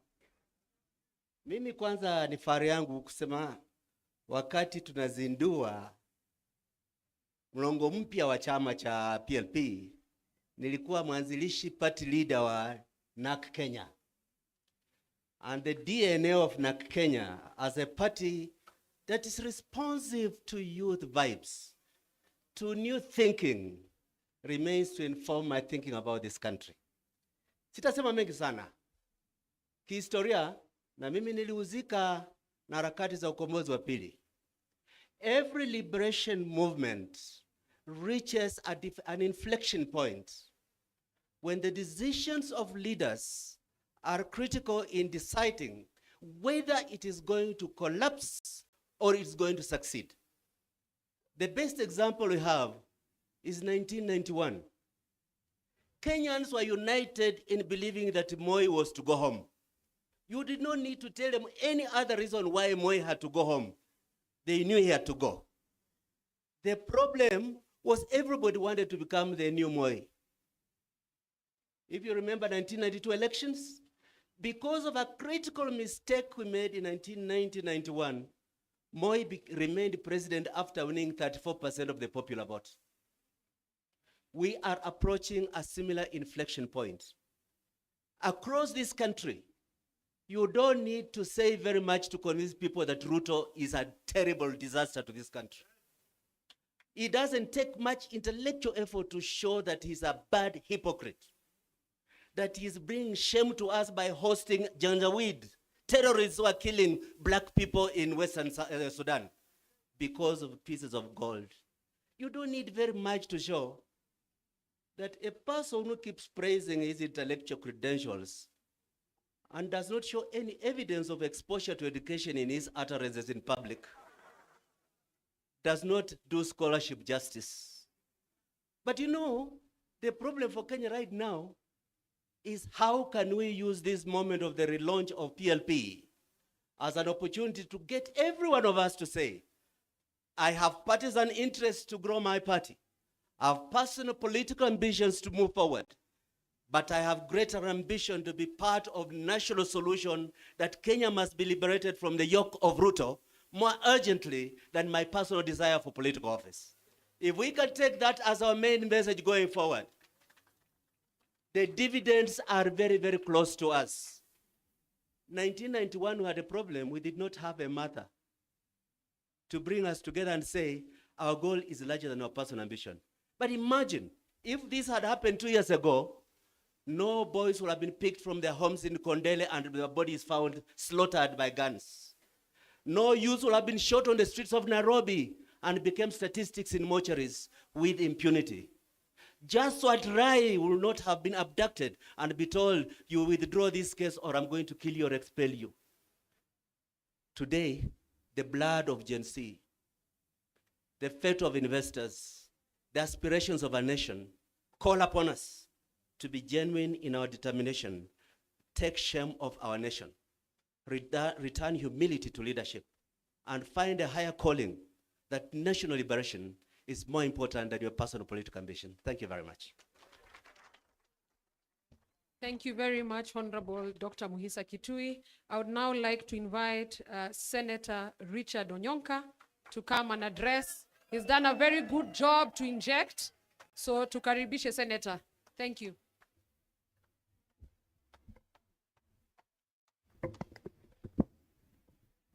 Asante sana. For the guests who are here, I come here first because I was invited by Her Excellency Martha Karua, somebody that I've known for many years. And this is a wonderful idea. The branding is good. I hope the message will get to the people. I am representing a gentleman who's not here with us, and his name is Fred Matiang'i. He sent me to come and tell his colleagues, Honorable Kalonzo Musyoka, Honorable Rigathi Gachagua, Honorable Martha Karua, Honorable Eugene Wamalwa, my brother and my friend, Honorable Morara Kebaso, Honorable all the people and the teams that are here, I want to say thank you. Wanjigi, oh God, you are a serious Kenyan. We are very, very proud of you. I want to say 2 words. We have a country where our budget now is 4 trillion. Parliament serves the executive. 90% of the members of parliament and senators have been bought. In that process, you have this 4 trillion budget, which is supposed to give our people health services. It's dead. You have the education system on its knees. Why? Because university funding money does not get to the people who are vulnerable. You have a government that is actually doing something called affordable housing, but in the universities, all our students live in the slums. Instead of the government building where these kids stay, because they pay, the government is building houses where the president and his friends are sharing the loot. How are they sharing the loot? They supply the cement. First of all, they take public land, they supply the cement, they supply chumas, they supply kokoto, they supply mchanga among the friends. They have said they were building 200,000 houses. The Auditor General says we've only done 5,000. The rest, they don't know where they are. You have a country that as we speak today, you don't know where the port of Mombasa, who owns it? Wanjigi, you don't know who owns Lamu Port. What happened to Vision 2030 and Kansas City? Billions and billions of Kenyan shillings dumped over there. Nothing has happened. Then, of course, Morara has always come out with the roads, how there is nothing, how they take the money and share it amongst themselves. Teachers are not being paid because they are examining exams from 2 years ago. And then you have our KenGen, you have Ketraco, you have Geothermal, all of these state corporations. If I ask Eugene Wamalwa today, Your Excellency, do you know now who the ownership, the partnership of these government institutions are? Would you tell me? Absolutely not. All our universities land, whether it is the University of Nairobi, whether it's Kenyatta, whether it is Moi University, Eldoret, is being allocated, shared amongst the people in government today. The houses where university lecturers have been staying around here, including across the street, they have already transferred the titles. And I'm informed that some of those are being given to commercial banks so that they can borrow money against them, so that if the government comes later to claim for those properties, they'll find that they're already on second or third encumbrance. Then you have a matter where if you're a country that you are not willing to accept criticism, you are a president and you think that you are going to take people like me, you are taking young Kenyans and you're killing them. And right now, some of them are being killed in a stadium in one of the Western Province county governments. That is the information I got last night. They're taken there at 2 o'clock in the morning.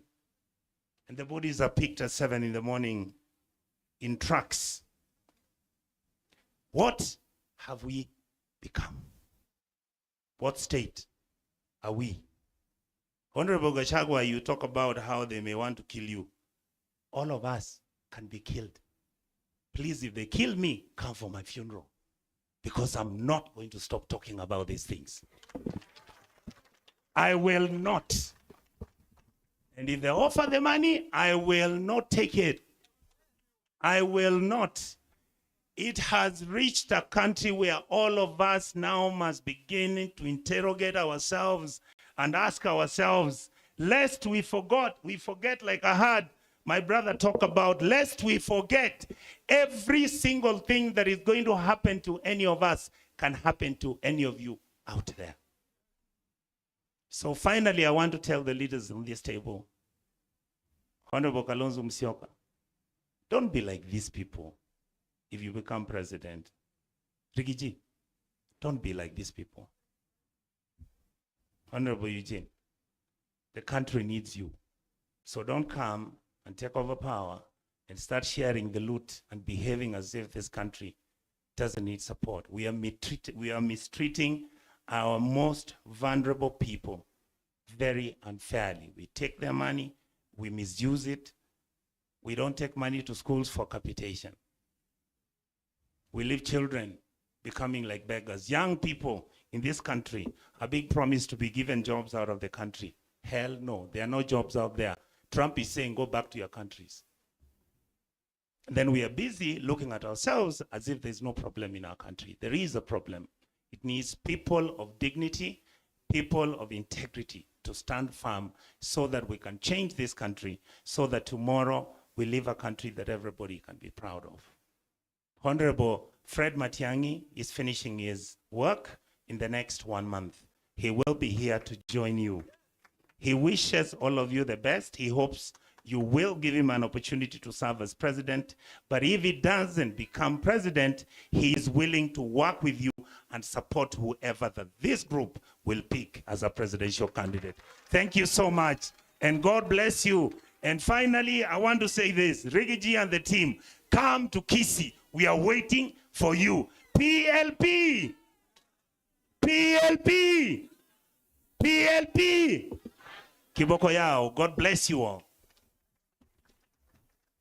Asante sana, that was quite deep. So I hope mumeweza kufikiria maneno haya yamesemwa. I would like to invite the Honorable Eugene Wamalwa, Party Leader DAPK, aje azungumze nasi.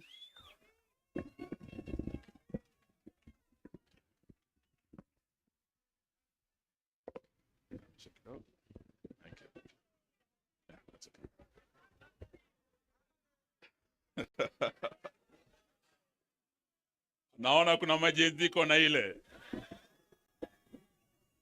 musangarire. Rigiji mwenyewe ako hapa atawapa hiyo story. Na msiseme hey.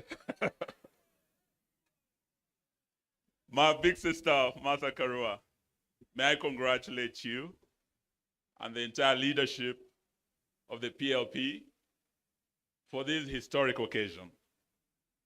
And may I also congratulate you for the successful launch of this great party. It's a party that has great history. you've been told by my big brother Mukhisa Kitui the history of NARC Kenya. Many of you Gen Zs probably will not remember this history, but it is where we started as a people when we came together to bring about regime change of a regime that had been in power for 40 years. The Nyayo regime, the KANU regime.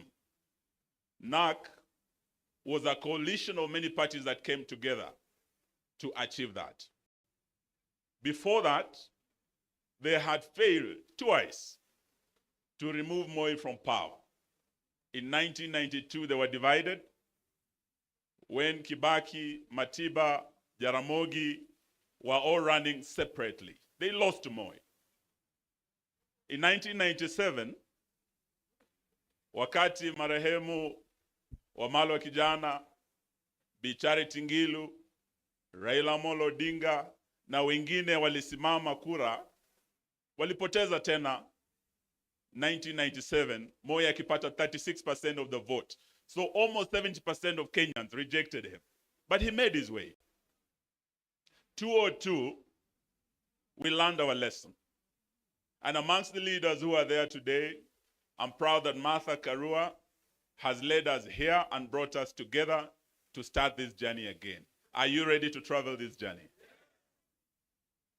Amongst those who are there with my big sister Martha, we had His Excellency Stephen Kalonzo Musyoka. We had Dr. Mukhisa Kitui.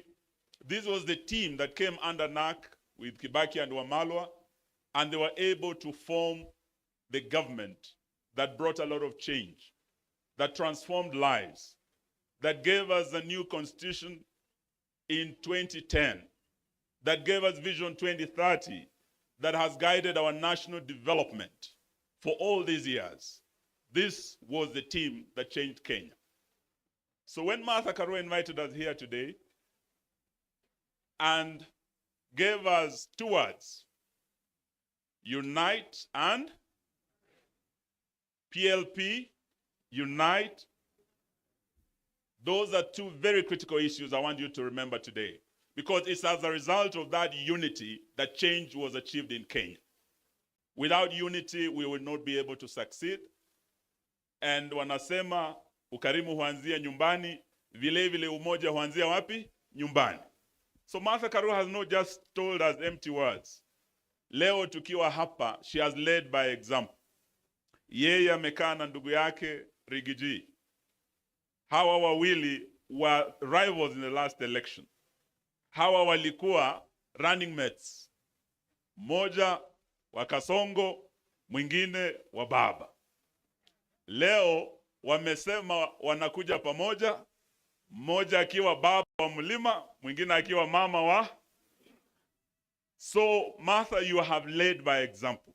Having Rigiji here, going to his home, and I'm told you've been Wamunyoro to bring the mountain together. You have led by example. We congratulate you and we're terribly proud of you.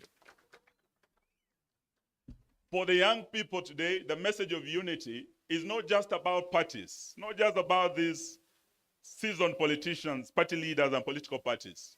The unity that made us succeed in the first liberation was across generations. We had young Gen Zs like Dedan Kimathi who paid the ultimate price. But we had old men like Jomo Kenyatta who came together and formed the first government. That was the first liberation. In the second liberation, we had young Turks like Mukhisa Kitui, James Orengo. They were very young. But they were able to come together with seasoned old guards like Jaramogi, Masinde Muliro. That is how we were able to remove Moi from power. Today, as we talk about unity, we want unity of not just political leaders. We want unity of all leaders, young and old. And today we invite you, the Gen Zs, because you are the game changers in the journey ahead of us. Musiseme hamutaki kufanya na hawa wazee. Hamutaki wanasiasa. Ya kwamba you are leaderless, you are fearless. Today we want to tell you, kidole kimoja hakiwi chawa. Our unity, the seasoned politicians, the Gen Zs, the millennials, civil society, the church will make sure that we send William Ruto back home to Sugoi. Are you ready to unite with us? Sisi tuko tayari. Mwisho, there is the issue of liberty. To liberate, Martin Luther King once said, freedom or liberty is never given by the oppressor. It must be demanded by the oppressed. So when we are talking about liberty, about liberating our country, we must know that William Ruto will not hand over power, will not give us time to liberate this country. We must demand and make him go home to Sugoi. So that is why we're here today. And we start by saying that as leaders, what I see here is a team that is capable of leading this country. Martha Karua is eminently qualified to be the 6th President of the Republic of Kenya. Stephen Kalonzo is qualified to be the 6th. Gachagua is qualified. Wamalwa, hata huyu Morara, he's qualified. Hata Gen Z pia, you are qualified to lead this country. Lakini leo nataka niwaambie ya kwamba sisi sote hatuwezi tukaongoza mara moja. At different times we may lead, but there'll only be one president at a time. Leo nataka niseme kama Eugene Wamalwa, if I'm honored to be that flag bearer, I will not let you down. But if I'm not honored to take that position, and the first amongst equals amongst us takes that position as our flag bearer, mimi Eugene Wamalwa nitakuwa wa kwanza kumuunga mkono kwa dhati tutoe Kasongo. Now that is the position as DAP Kenya. We have said we are ready to unite to liberate our country. And to do so, we must be prepared to bear any burden, to make any sacrifice, to support any friend, and to oppose any foe, including our former allies who are leaving the side of the people and joining Kasongo. We will be ready to meet them, Omundo Humundu. Are you ready? Are you ready? So today, that is the position we want to say. And as my good teacher, Professor Kibwana, has said, if the Gen Zs who started the liberation on the 25th of June were able to sacrifice, they were able to pay the ultimate price, who are we not to sacrifice? Even if it means that sacrifice will be of our ambitions to be president, even if that sacrifice would be to make way for others. Today we want to say that we are ready for that. So sitaki niseme mengi, nataka niseme ya kwamba liberation. Why are we saying we want to liberate our country? Because our country has broken down. We have a broken government. Today is the 9th day clinicians are on strike. Today, doctors are starting their strike. We were with head teachers yesterday. Capitation is not coming to our schools. Walimu wanalia, wanafunzi wa university wanalia help. Na najua makomrade mko hapa. Magavana wanalia sababu devolution as we speak. Ile disbursement ya devolution haikuji on time, and William Ruto is an existential threat to our devolution program. So we must liberate our country from the existential threat to democracy, ambayo anataka kuwa multi-party democracy. Existential threat to devolution, ambayo anataka kuwa devolution. So that is why we are here today, to unite, to work together as one team, to ensure that on the 10th of August, 2027, Kasongo asonge aende wapi? Atoke State House asonge wapi? No. Sahau ile Medu alisema asonge from State House asonge wapi? Naivasha. Kutoka Naivasha asonge wapi? Kutoka Nakuru asonge wapi? Kutoka Eldoret asonge wapi? Aende asiende. Kasongo asonge asisonge. Asante, Mungu awabariki. Thank you very much, Honorable Eugene. I'd like now to invite the party leader, Safina Party, Honorable Jimmy Wanjigi.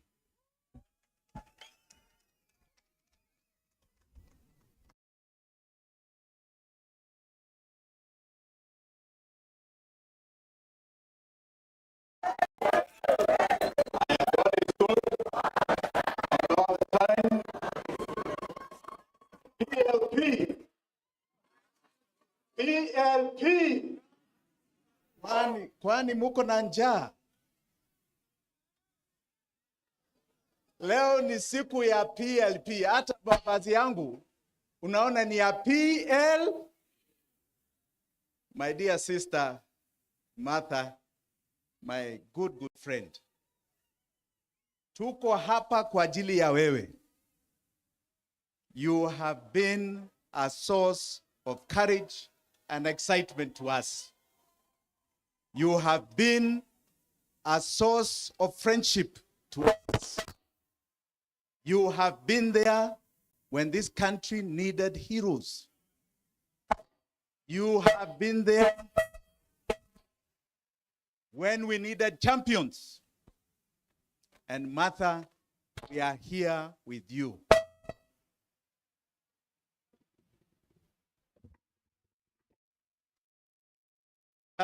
Martha, we are here with you. Wa viongozi wote ambao mko hapa, yangu yatakuwa machache. We are here to celebrate the branding of a party called NARC Kenya to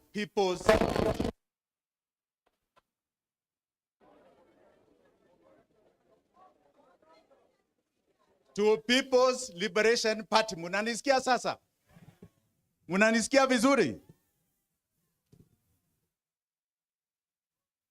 And Martha has recognized ya kwamba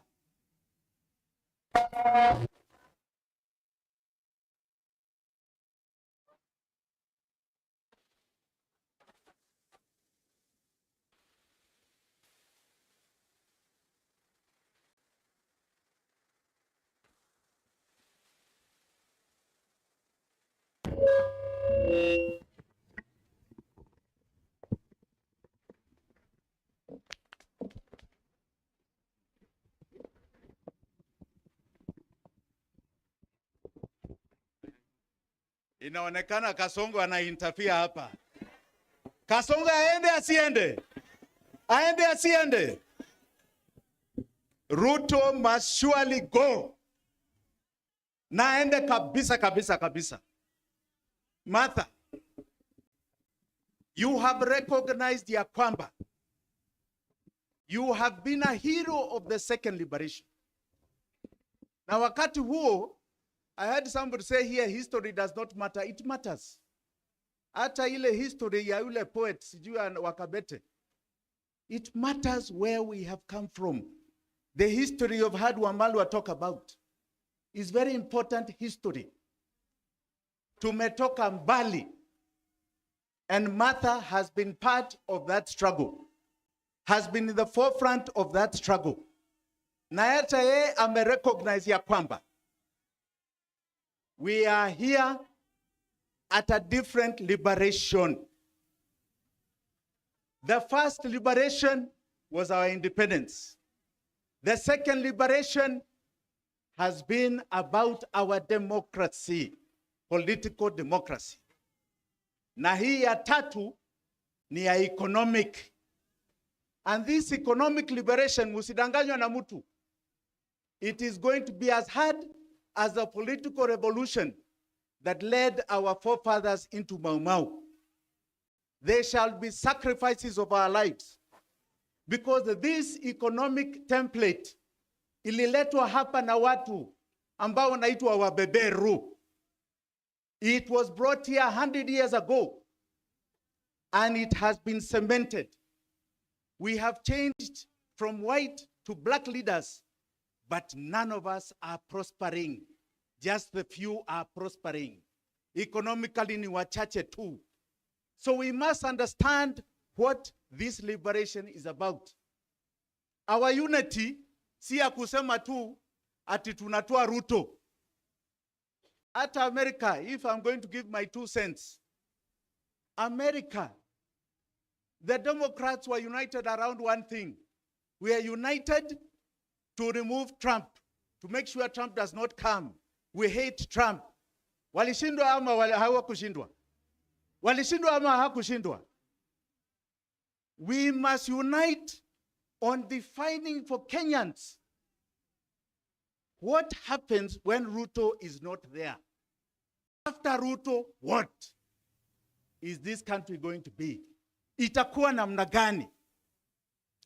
Senator mashuhuri wanaonyonka.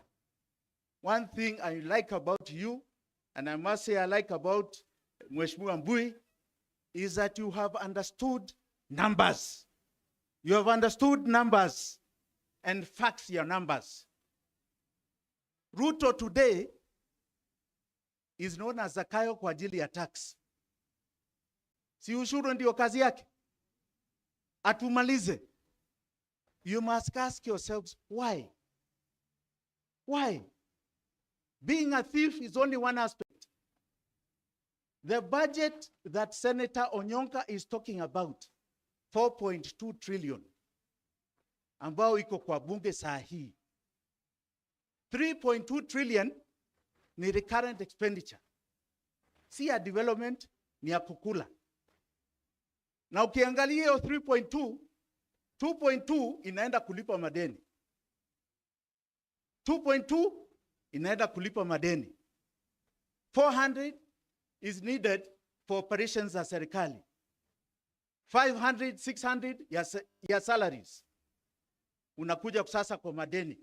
Because we will not get more than 2.8 trillion revenue. Kuingia kwa madeni, you're borrowing for counties. You're borrowing for the little development you can do, which you cannot do. So hata tukiwa hapa, tukisema tutatoa ushuru ni sawa. Tutalipa deni namna gani? Na deni ni 70% ya fedha zetu. 70%. Na itakuwa hivyo mpaka 2036. Mwaka huu 1.9 trillion deni. The next financial year 2.2 trillion deni. The next financial year 2.4 trillion deni. If we do not understand hiyo deni ilikuwa ya nini, and that we are going to solve that problem, hata sisi tukiingia kwa hiyo kiti ya urais, tukiingia in 3 months mtakuwa nasema tuondoke hata sisi tuwe kama Kasongo. So we must be united on solving the problem, the real problem of this country.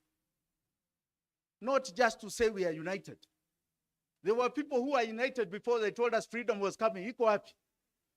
Iko wapi? Ilikuja.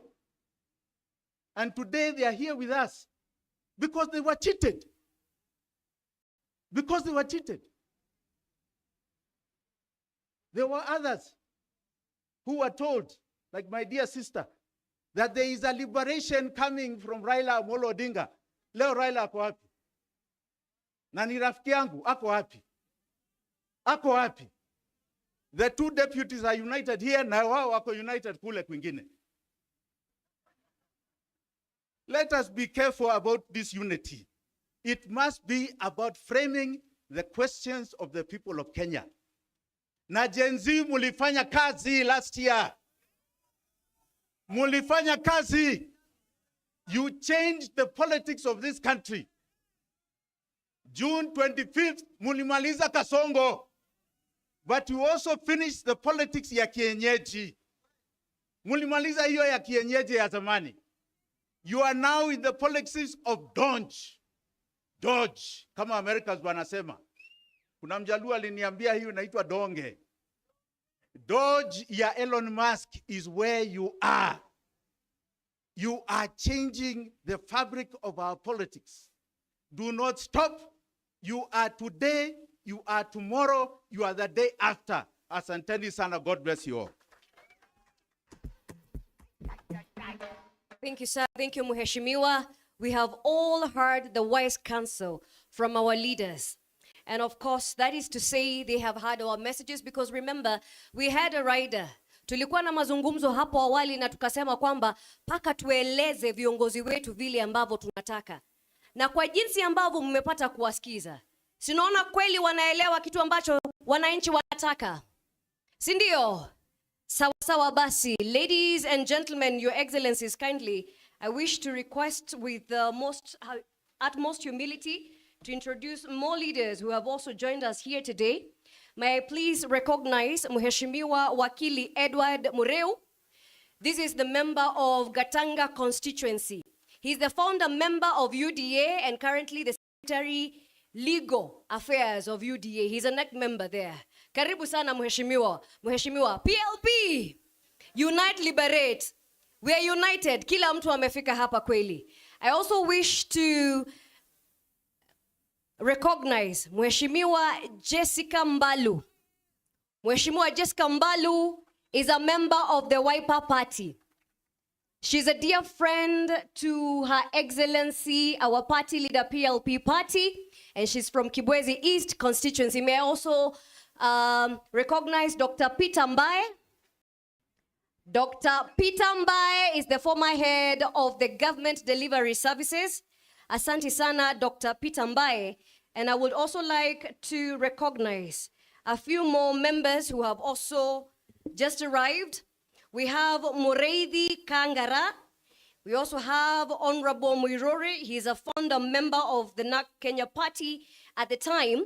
2 decades later today, we are unveiling, we have a new party, PLP. We have Patrick Kinyori. We have Caesar Wanjao.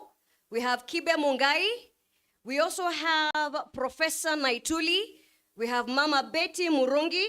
We have Honorable John Gituku, the elected MCA of Maela Ward from Naivasha. Asanteni sana. We continue appreciating you creating time and truly speaking in a singular voice, because the language from today going forward is uniting and liberating. Unajua wakati tukianza tulikuwa tumeshashika ile speed. Mimi sioni kofia zetu, maua yetu. Iko wapi? Iko wapi? Bendera ya Kenya naona inapeperuka juu kabisa. Safi kabisa maua. Nilisema tutafute nafasi chini ya viti vyetu. Kuna zile placards ambazo zinaonyesha chama cha PLP kinasimamia nini. Basi tuchukue hizo. Kwa wakati huu ningependa kumpa nafasi hii Mkenya daima. Iwapo kuna Mkenya daima halisi na halisia ambaye tunamjua, basi anaitwa Eric Wainaina. Wangapi hapa wanamjua? Jamani, hapa wangapi wanamjua? Tunamjua Eric Wainaina? I have the absolute pleasure to invite him. And remember, we said there's so many ways to contribute to the welfare of this country. And this gentleman, Eric Wainaina, has done so through art. We are not limited to how we can contribute. Eric Wainaina, please. Floor is all yours.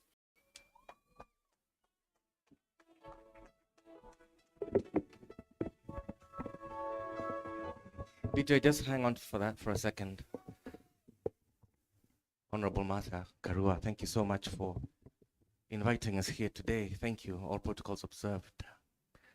Let me tell you the Kenya that I want. I would like a Kenya where elected officials and civil servants are not allowed to profit or to own private enterprises. I would like a Kenya where elected officials and civil servants show up at the office and they know that they're there solely for the benefit of the Kenyan. They get a salary, which is enough. They get a pension, they get health care, they get education for their children. But everything else they do, they know is for the Kenyan. Na gari pia maximum. Gari ambayo wanaendesha Suzuki Alto Maximum. Na wanajipeleka wao wenyewe. Na wanajifungulia mlango kwani mkono umevunjika.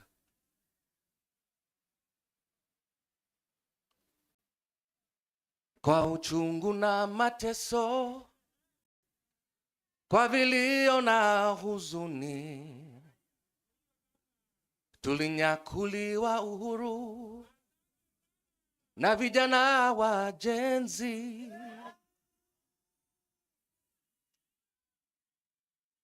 Hawakustushwa na risasi au kufungwa gerezani. Nia yao ukombozi, thank you brother, kuvunja pingu za ukoloni. Naishi na tumaini, najitolea daima Kenya. hakika ya bendera ni uthabiti wangu, nyeusi ya wananchi na nyekundu ni ya damu, kijani ni ya ardhi, nyeupe wa amani. Daima mimi ni Mkenya, mwananchi mzalendo. God bless you all. Thank you.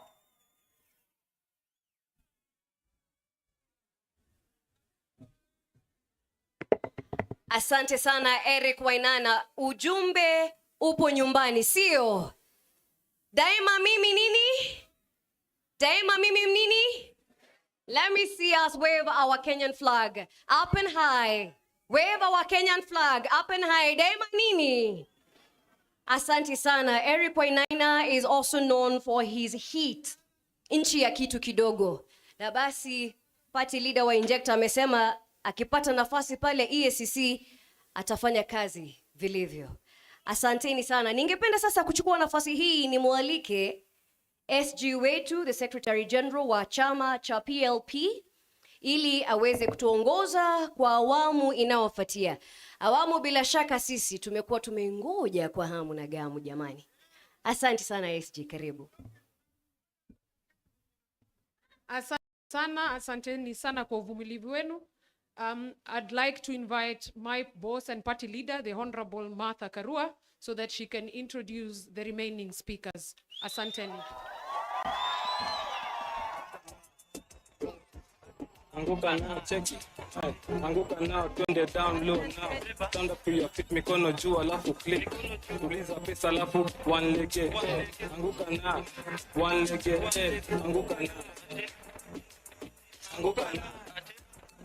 Asanteni. Tutaanguka nayo bado. PLP. Unite, liberate. Tuko hapa to unite and liberate. I will start by introducing my international guests. I've been called because the MC may not know them as well as I do. And we have in the house Dorothy Semu, KC. KC ni kiongozi wa chama cha ACT Wazalendo kutoka Tanzania. Dorothy, come to the podium. As she comes to the podium, this is the Purple Party of Tanzania. Wakanialika mwaka jana niwe mgeni wa heshima during their National Delegates Conference. Tukaona hapo party bendera za Purple zimepeperuka, tukapendezwa. Tukajua mambo yao ya term limit ya kiongozi na viongozi wa chama. Tukaiga mfano wao sababu there is no need of making a new wheel. You actually replicate what is good and you copy from each other. So this is a sister party from Tanzania. Wale wanajua ACT Wazalendo, Dorothy alichukua ushukani March of last year from Zito Kabwe, then KC. Sasa Dorothy ndio kiongozi wa chama. Hawa ni wapendwa wetu, tunasimama kwa msingi wa kutetea haki, sio kwa nchi zetu peke yetu, lakini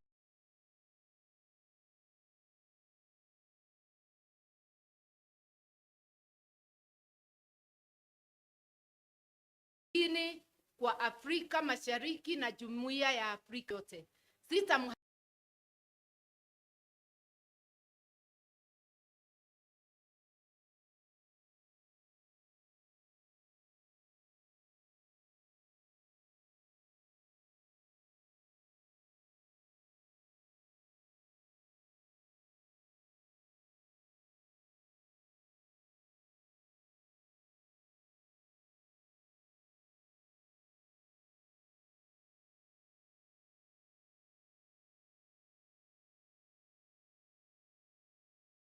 nitamhadithia zile And my heartfelt congratulations to you on this bold, visionary rebranding initiative of your party from the National Red Bull Coalition Party to the People's Liberation Party. Your transformation is not just a change of identity, it's a reaffirmation of your commitment to unity and liberation, values that are deeply with us Pan-African progressives in the time where democracy is under threat and authoritarian tendencies are on the rise across the region. Your decision to strengthen your vision and adapt the demands of the people is both timely and commendable.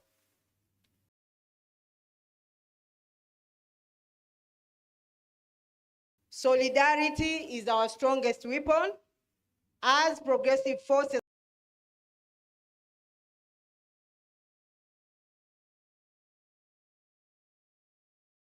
across Africa, we must remain steadfast in our pursuit of inclusive governance, social justice, and economic liberation. The fight for a democratic, just, and prosperous Africa is that one required unity beyond borders.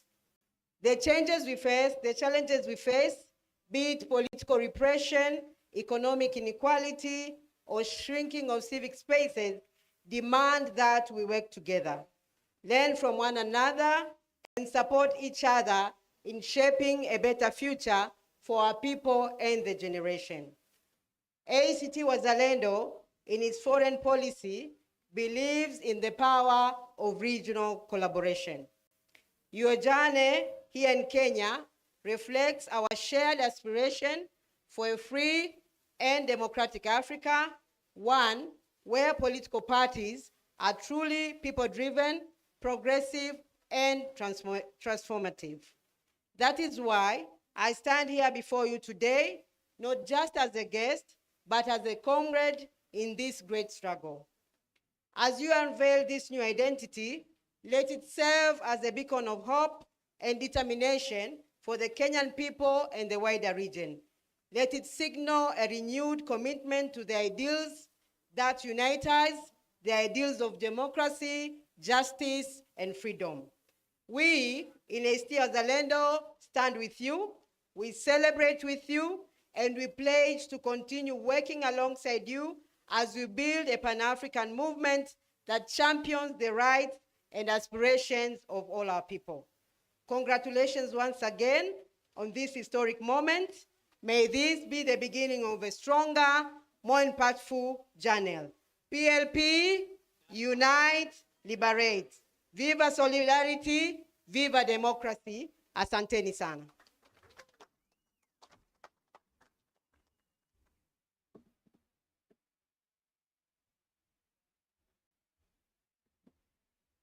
Thank you, Dorothy, Casey. And now it is my pleasure to invite the Lord Mayor of Kampala City. The Lord Mayor, Erias Lukwago, is an advocate of the High Court, and it is under his chambers that I practice and lead the team in Uganda. Apart from that, the Lord Mayor is also the president of a party known as FDC Katonga, which is the party of Kizza Besigye. So he is here in his various capacities. He is a very serious lawyer, a very good lawyer. The way they have conducted the case, and some of you have seen him on the internet, huyu ni moto wa kuotewa mbali. Karibu sana, Lord Mayor. In Kiganda, Omulodi. Thank you, my dear sister, the Honorable Martha Karua. In fact, that is a household name there, and she has perfected it, Omulodi. Your Excellencies, my senior brother, Rigiji, Your Excellency Kalonzo Musyoka, and Wamaru and others who are here, the principals of different entities, and my dear sister Dorothy here from Tanzania, all of you members of PLP. PLP? PLP! Well, I'm equally honored to be here, to be part of this historic moment as you unveil this new platform. I bring you warm greetings from the people of Kampala, my colleagues, all the progressive forces. They send you warm greetings, Honorable Martha Karua, and all of you, the people of Kenya who are determined to champion the cause of change. We salute you all and congratulate you on this great milestone. In the same vein, we do wish to convey our profound gratitude to the Honorable Martha Karua for standing with us, the people of Uganda. Ladies and gentlemen, I am speaking for millions of Uganda there who admire the courage, the determination, the steadfastness of Honorable Martha Karua here. The passion she has, the commitment she has made, standing with Dr. Besigye all through, and all political prisoners back home in Uganda. Thank you very, very much, Martha Karua. You recall Dr. Besigye was kidnapped from here on the 16th of November.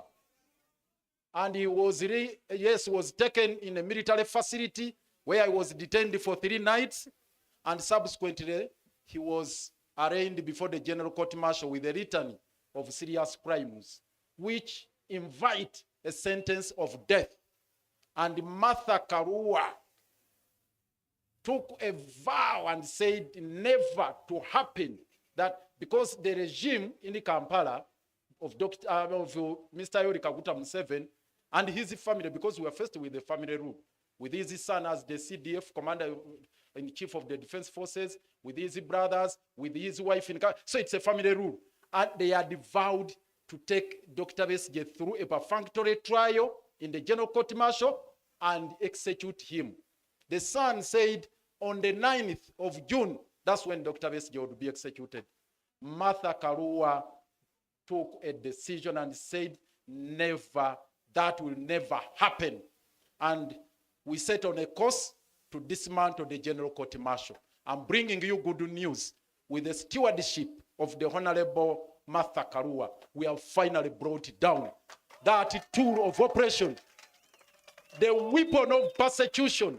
It has been combined efforts, and she has moved it to all the institutions. She literally caused the tremor in all the institutions in Uganda. We thank you very, very much. Now, a call, as I conclude, a call to all of you here, the principals, the people of Kenya, and all of us. We need to tackle the problem from the source. This issue of kidnaps, I heard some member of parliament here say that Kenya is now the capital, not Nairobi, Kenya, the capital of kidnaps in East Africa. But the cradle is Uganda. The patron of autocracy, the patron of dictatorship, the patron of oppression and suppression, repression, is none other than General Kaguta Yoweri Museveni. That's where all the problems are coming from. And I must commend the Gen Z during Mandamano who paid a visit to our embassy here. Thank you. You paid a visit, a courtesy visit.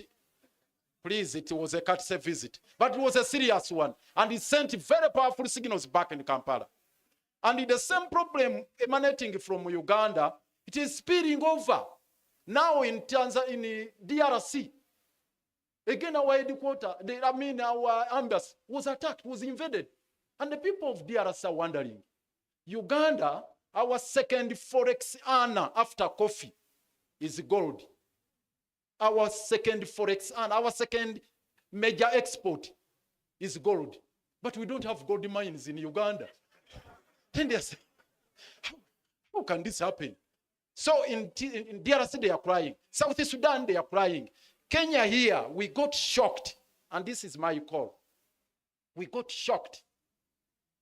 Notwithstanding the fact that Martha stood with us and all of you people of goodwill, the government demonstrated an iconoclastic attitude towards this problem. Yet Besigye was kidnapped from here. There was no official statement to condemn the act of rendition. Up to the present moment, it has not been made. And remember, Museveni's son had warned Kenya that one day I will invade Kenya. Indeed, he abused the territorial integrity of Kenya, crossed over to Riverside here, kidnapped Besigye, and took him back without even going through immigration. And the government of Kenya has not defended its territorial integrity, not taking Uganda to ICC or the other international fora, and that is a matter which is really baffling us back home. So we invite you that we continue with the solidarity, we fight the transnational or cross-border abductions and all these other forms of transgressions as a people united under Jumuiya. We espouse those values under the treaty. They are talking about a treaty to exchange what they call political dissidents, but political prisoners, that there is an agreement between Kenya and Uganda. Martha has put them to task and ourselves to explain and put it on table. Up to now, they have not laid it on table.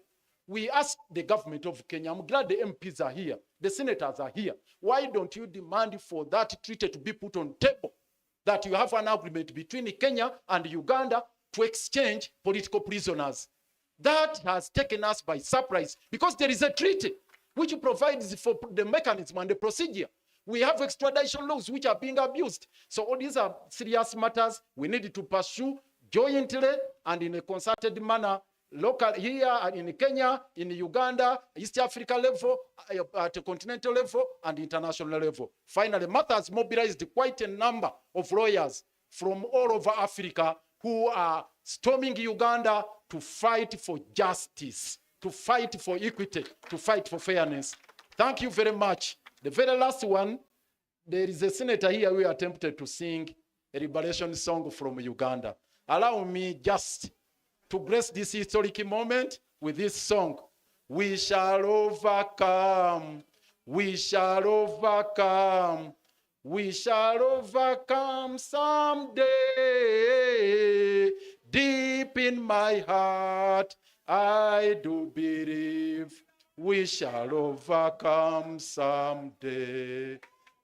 This one, the very final one. Never surrender. Before I come to never surrender, the very final one now. The name Kasonga is featured prominently here. And I felt so much, I mean, I don't know, I can't even express the kind of emotions I felt. But I thought I would be doing injustice to you if I didn't share with you this liberation song. We don't have copyright for this. This is Museveni's song he came with from the bush, but it's a good one. Listen to it. Siku moja peke tutaona Kasongo anafunga muzigo na kurudi nyumbani. I'm not good at singing, but let me repeat it. Siku moja peke tutaona Kasongo anafunga muzigo na kurudi nyumbani. Thank you.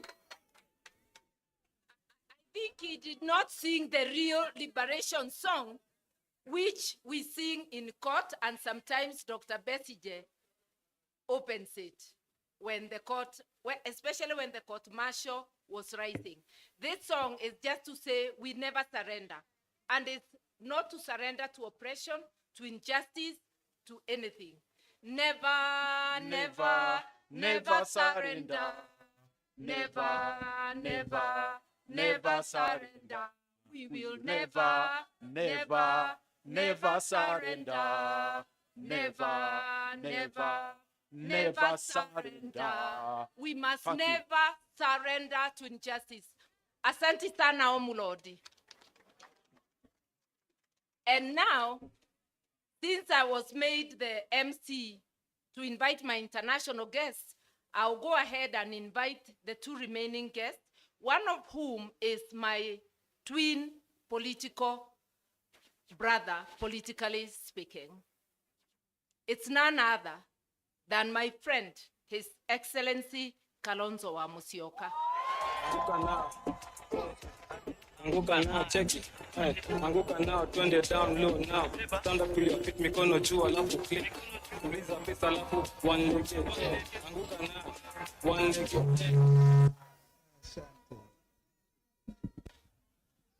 Wow. Wow, wow. What a day. What an event.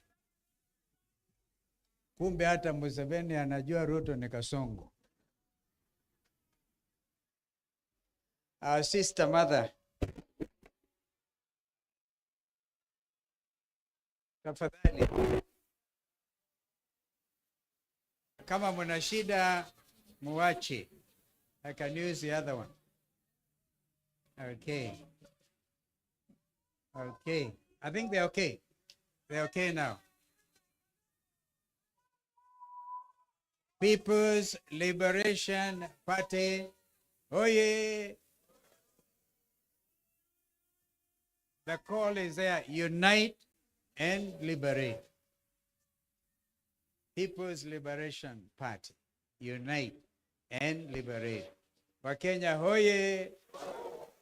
Jumuiya ya Afrika Mashariki hoye. Nitakuwa mfupi sana kwa maneno. Dada yangu Martha, asante kwa mwaliko wako. Ndugu yangu Rigiji, ndugu yangu Eugene, my party leaders, it's so nice to see you, Jimmy, and good on numbers. Thank you, Mukisa. This is a citizen of the world who lives in Kenya. And my brother, Professor Kibwana, you have taught many. Thank you, Senator, for representing our brother who is away. And thank you, because you will not die in the name of Jesus Christ of Nazareth. You will not die. Therefore, you will continue to speak with the authority I've heard you speak today. Kwa niaba wenzangu wana Wiper, dada yangu Martha, mimi nataka nikuhakikishie siku wa Tamarin jana. Alisema Tamarin is supposed to issue a statement in Tamarin Hotel Mombasa.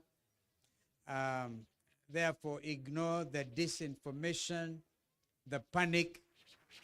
And today, those on the other side have reason to know that this is the beginning of a new day. Tafadhalini, tafadhalini, tafadhalini. Because it has I'll shift to the other one. I'll shift to the other one. Okay, if it happens again, Kelly, please. We are going to unite under an idea and an agenda, as our brother Jimmy has indicated. It cannot just be unity for the sake of removing an individual because of misrule. I want to assure the Lord Mayor that listening to you, and that this country is now the country of renditions, forced abductions. These people will make sure nobody abducts you from Nairobi today. It will not happen. And we, thank you. Thank you. Therefore, thank you. Asanteni. It is not going to be business as usual from today. The country is united against one person who pretends he's busy organizing and uniting Kenyans. We remind him that Kenya is united against one William Samoei Arap Ruto.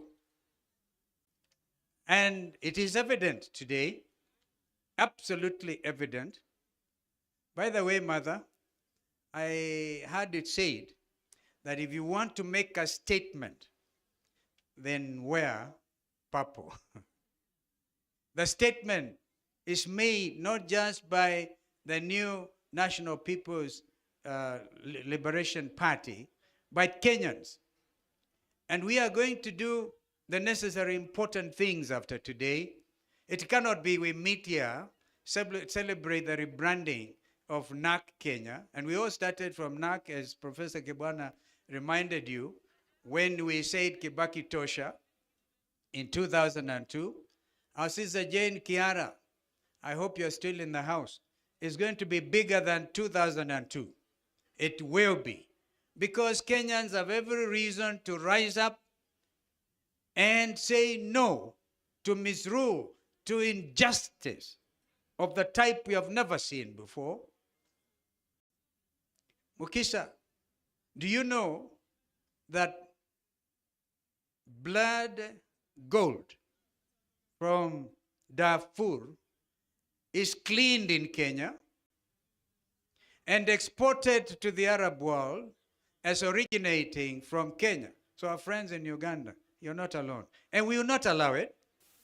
As of yesterday, a lot of security at the international airport, which you have managed to reclaim from Kasongo, and they are making sure that heavy security to export Sudanese gold under the rules of origin, name it Kenyan gold, when we are not producing gold.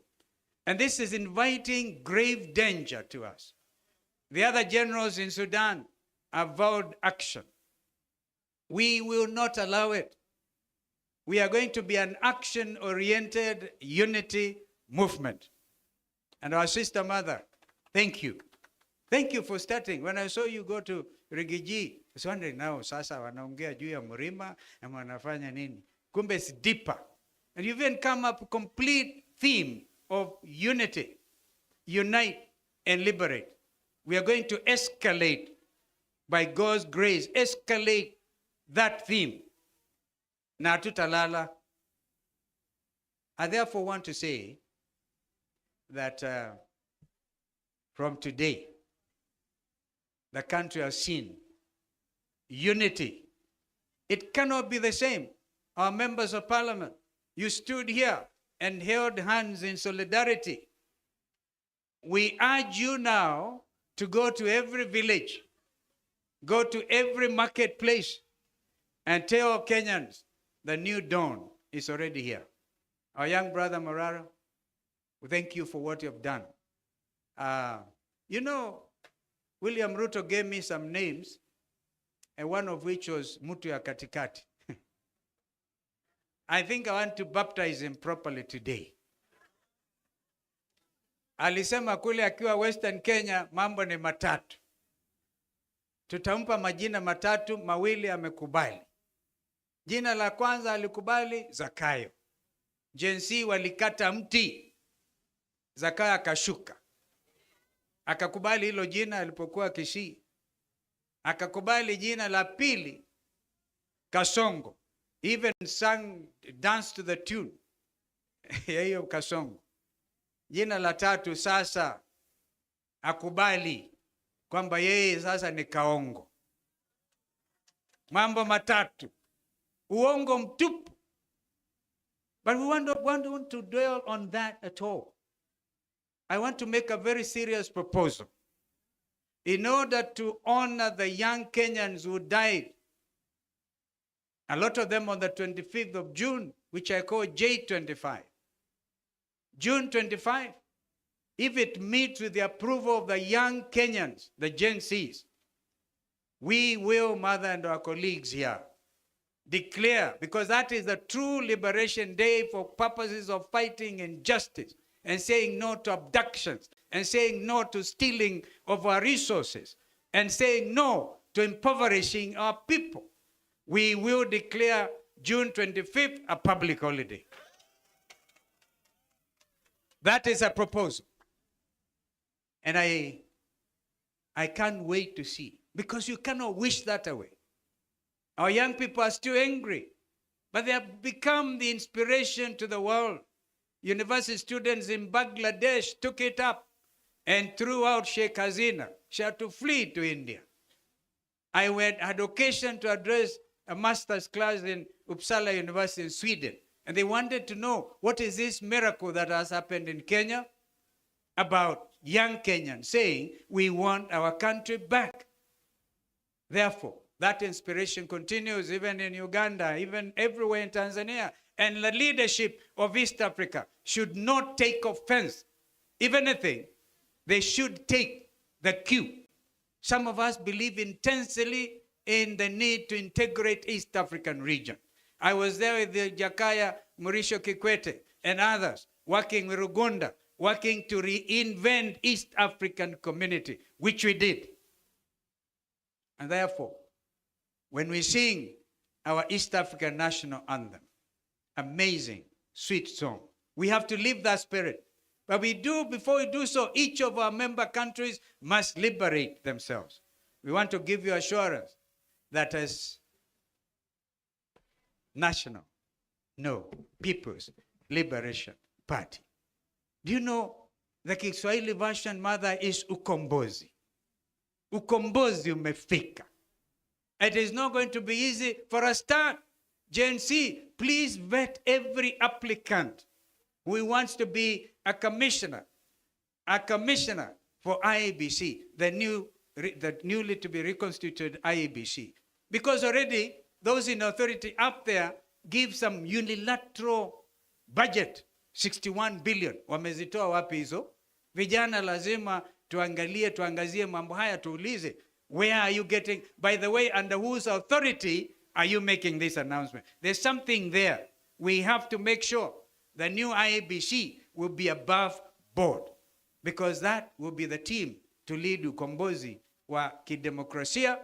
While we believe as our new movement, well, Kasongo wants to revert the country to single party. We are saying the fidelity of multi-party democracy and our Constitution 2010.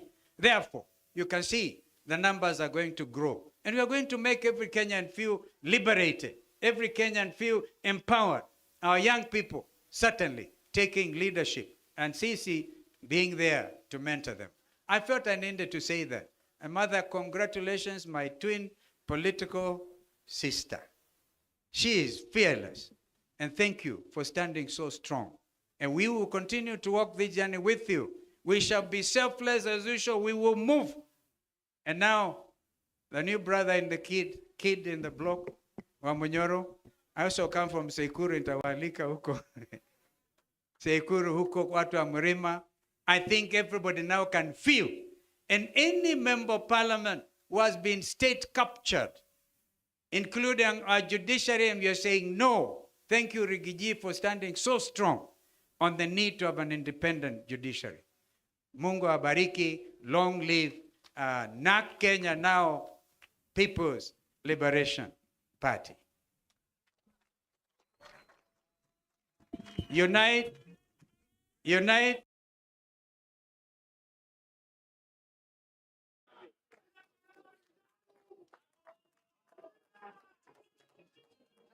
Sana, my twin brother. And now, before I make my speech, let me invite another brother of mine. And before I invite him, those who are asking, how are you standing with Rigiji? Kwani Rigiji alikuwa amenifanyia nini? Kwani ni shamba tulikuwa tunang'ang'ania? Maneno machache hapa na pale. And today, he's a man committed to help Kenya fight against oppression. He's here as one of us. This is not a time for division. This is not a time to point at your brother, your sister. Anybody who is on the side of liberation is an ally. I therefore invite my brother and ally, Rigi G, His Excellency, the second Deputy President of the Republic.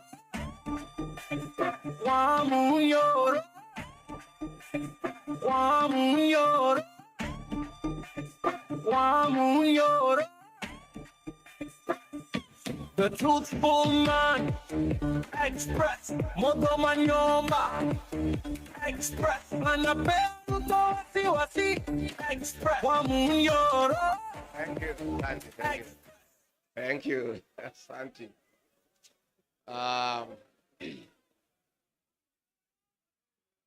My elder sister, the Honorable Mother Wangari Karua, the Iron Lady of Kenya's politics and senior counsel and party leader of PLP, Your Excellency, former Vice President, the Honorable Kalonzo Musyoka, party leaders present, senators, members of parliament, and members of PLP, hamjambo. PLP,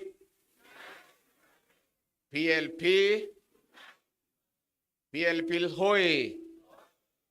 Asanteni sana. Mine will be very brief. I just say 2-3 things. Then I invite our chief guest to come and make her keynote address. Mine is to express my joy to my sister and the party for having invited me for this very colorful occasion. And my sister mother and the party, I want to say pongezi. PLP is an idea whose time has come. And the slogan of unite and liberate is what just this country needs. We need to liberate this country, and that cannot be achieved unless we unite as a people. So I want to join PLP and its leadership, and indeed the people of Kenya, to say that we have a task ahead of us to liberate this great republic, and that can only happen if we are united in purpose. And I want to thank the leaders here for their commitment that all of us will be selfless and will do whatever it takes and sacrifice for this country, because we owe it to the people of Kenya. Mimi ni mtu ya kusikiza ground, na nimesikiza across the country. And Kenyans are telling us, our leaders, please come up with a formula to send Kasongo home one way. So we as leaders cannot fail the people of Kenya. And I think I agree with what has been said here. Let us continue strengthening our parties, mobilizing our support, and the right time we'll sit down and come up with a formula to craft a lineup of leadership that will liberate this country and restore the dignity of the Kenyan people. We have a responsibility to unite and liberate the payslip, dignify the payslip. The middle class who are the payslip holders are in anguish. They have been impoverished. Their purchasing power has been eroded, and that is why there is no money in circulation in the country. In a record 2 years, William Ruto has destroyed the Kenyan health system. In a record 2 years, he has destroyed the education system. In a record 2 years, the cost of living is unbearable. In a record 2 years, nothing is working. And the 2 years has been nothing but a package of lies and lies and lies. Nimesikia Jane Kihara akilia hapa mpaka anasahau tuko national function, anaongea Kikuyu ni vile amechanganyikiwa, akishangaa vile sote tulidanganywa.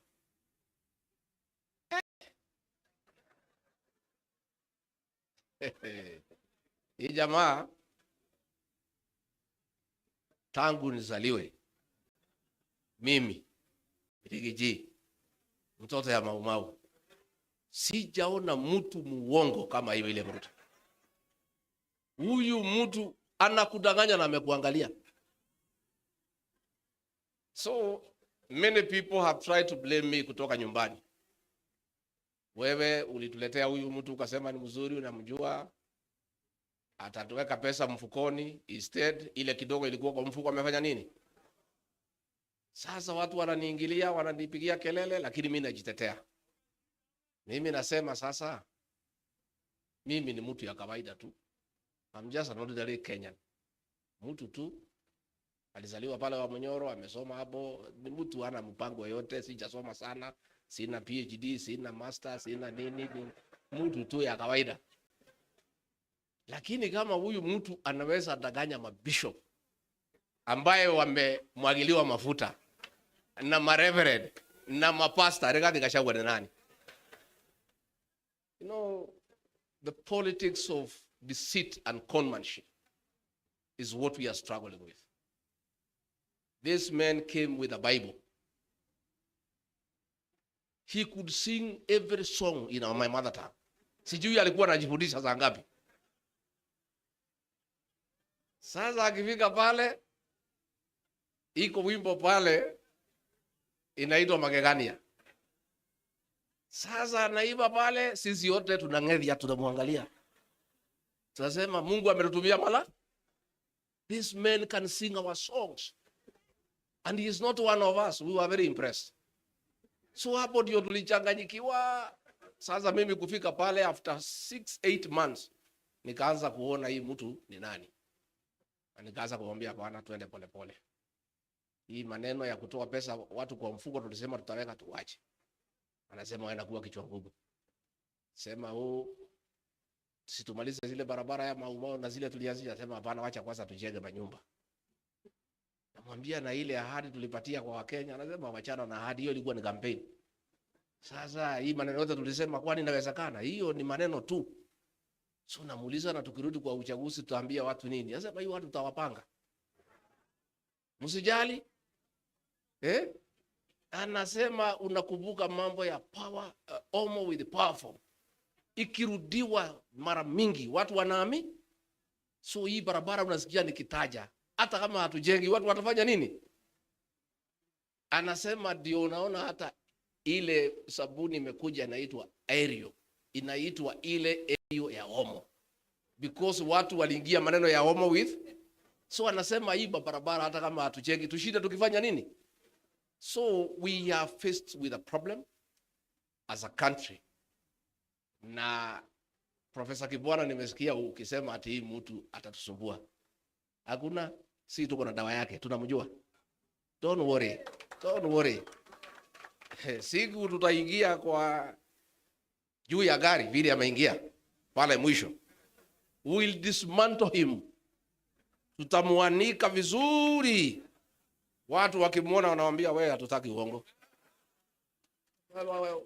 I'm telling, and we are there. Tunapatia yeye mwaka hii ya 2025. 2026 hakuna mtu atasikiza uongo yake Kenya. We'll make sure.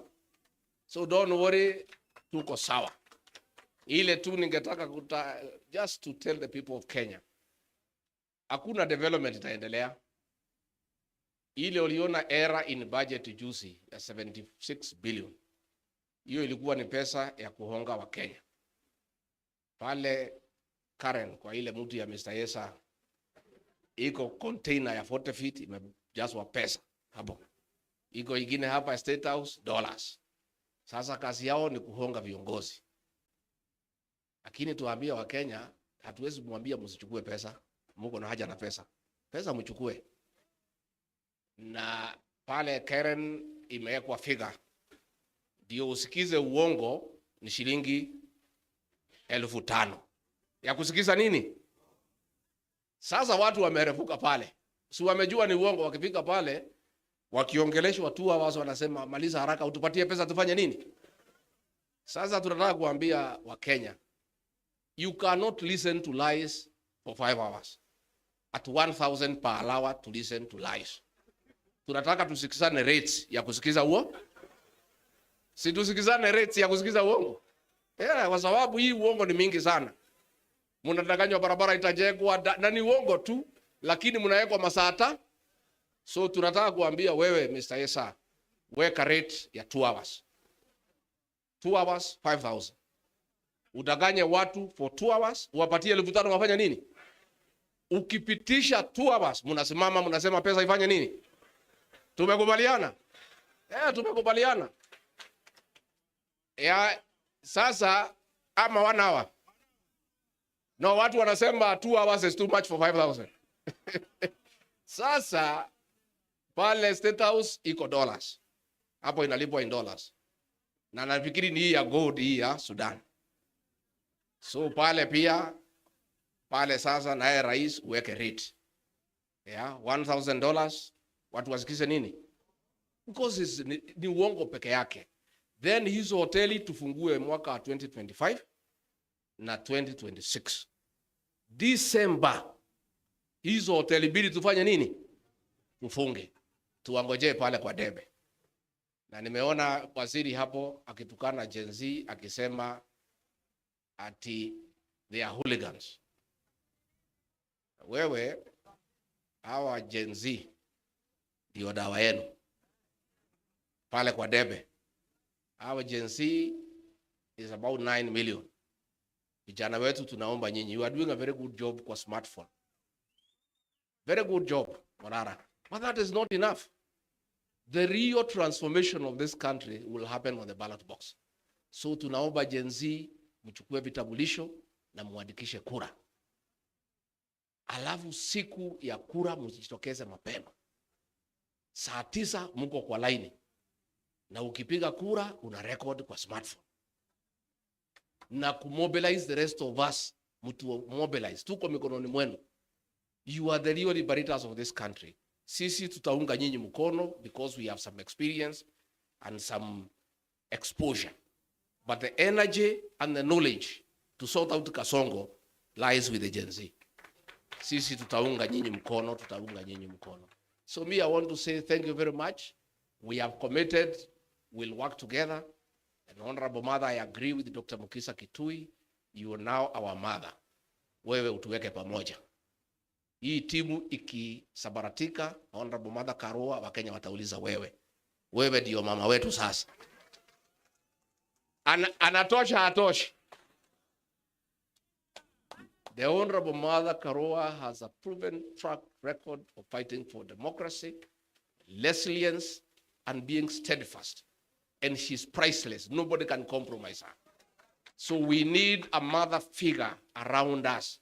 Kama viongozi, mama wetu wa kutuweka pamoja. Ukiona ninapotea kidogo unaniita, unanirudisha kwa laini. Unatuita, unatupikia chai na mandazi, unatuongelesha, unatupatia mtisha, tunaendelea another 1 month. Ukiona tumekaakaa, unatuita tena. Tumekubaliana Mother Karua kuwe mama wetu. And you know many people walikuwa nafikiria ati mimi siwezi fanya kazi na Mother Karua kwa sababu tulikuwa tunapingana. We are nothing against each other. Kila mtu alikuwa anajitafutia kwa njia zake. But the truth of the matter is that myself, even as she was my opponent, I used to admire her leadership qualities. I had wished we are in one team. And God is great that today tuko team moja. So nyinyi msijali, our leaders wale munateswa. Onyonka usijali. Huyu mtu hata even if akimwaga damu yetu, si amemwaga ya Gen Z tayari. The blood that he'll shed will just water the tree of liberation. And for a seed to germinate, it has to die. We must sacrifice as leaders in this country to stand up to this man, because if we don't, there will be no country. As we speak, kumeandikwa cabinet memo by CS Interior and CS Lands and Housing of getting all prison land, mashamba yote ya prison imeuziwa investors under the guise of affordable housing. If you check the prison land here in Nairobi West, it is worth 1 trillion shillings. Mtu apewe ati ajenge manyumba. Hiyo manyumba inajengwa na pesa watu wamekatwa kwa payslip. Alafu mnauziwa. So ile shamba si ati anapewa free. President Ruto na watu yake wameuza mashamba yote ya prison in the whole country. And a cabinet memo imetayarishwa, itaenda pale kwa cabinet. Bwana Onyonka na wale MPs, you must stand up. And we cannot agree. How do we give public land to investors without consideration? So it's a scheme ya kuuza mashamba yote ya prisons. And the prisons will be relocated elsewhere at another great cost. So these are things we'll continue calling out. Na mimi unajua hii dosia yote niko naye. Taendelea kutoa polepole so that I don't choke you. Mambo ni mingi. Niendelee polepole ama nitoe yote? Nitoe polepole ama yote? Polepole. Mos. Hawa watu, the election of President William Ruto as president is the greatest fraud against the people of Kenya since independence. This man deceived all of us, I included. Sometimes I sit at night, I feel very foolish because I didn't see him through. You know, alikuwa anakuja kwangu nyumbani, tunakaa mpaka saa 7, anatudanganya, tuna escort yeye na Pastor Dorcas. Pastor Dorcas, I think alikuwa na dhamiri. Ananiuliza, do you know this man well? Namwambia hii mtu mimi namjua. Are you sure? Namwambia ndio. It's a fraud. And we'll tell it to the people of Kenya. Msijali. Wa Kenya watajua huyu jamaa ni nani. Na tutapiga kura sawa sawa. Bora hii timu ikae pamoja. And he'll call everybody. Hata hii mzee yetu Tinga atamgonga. Hiyo mzee atamchanganya, wewe utaona. Na aliniambia hii mzee wachia mimi. Siku alikuwa anataka kwenda EU, nikamuuliza agenda yako na hii mzee ni gani? Anasema acha hii mzee nitapanga Hii mzee nitapanga kidogo kidogo, peleke EU nini nichukue ODM, and I can see it is happening. So wewe Bwana Tinga, you are listening to people who have experience with that man. Sababu wewe ni mzee wetu na uliumia, we want to give you a small tip. Huyo mtu achana naye. Mkimalizana utakuja hapo unalia vile sisi tunalia. We know him. Now, that is exactly what will happen. So mimi nashukuru sana, and our leaders msiogope. Wale akina Koimburi mnashikwa, hizi jela zinatengenezwa wanaume na wanawake. Mimi kila siku ati wanapanga kunishika. Mimi nasema hata nikishikwa, cells za siku hizi ni ya mawe na iko na choo ya ndani. Pahali nilizaliwa ni pahali ya matope. Cell is an improvement to where I was born. So there's no problem. There's no problem. There's no problem. Juzi nimekuwa pale Meru, nimesema muachane na huyu, if you don't this will happen. Wakasema wakuje wanishike, nikasema niko nyumbani. Mimi nangoja nyinyi. You are welcome. Chai iko, tukunywe chai, mniweke pingu twende bali mnataka tufanye nini? There is no problem. We must sacrifice. And if we are intimidated, if we develop fear, where will Kenyans go? Lazima tusaidie wa Kenya na kusimama imara. Na tukisimama imara tutafaulu. Kwa hivyo ningetaka kuuliza sasa, munisaidie nyote, musimame kwa heshima, munisaidie kumkaribisha mgeni wetu wa heshima, kiongozi wetu, mama wetu, senior counsel, the Iron Lady, Martha Wangari Karua.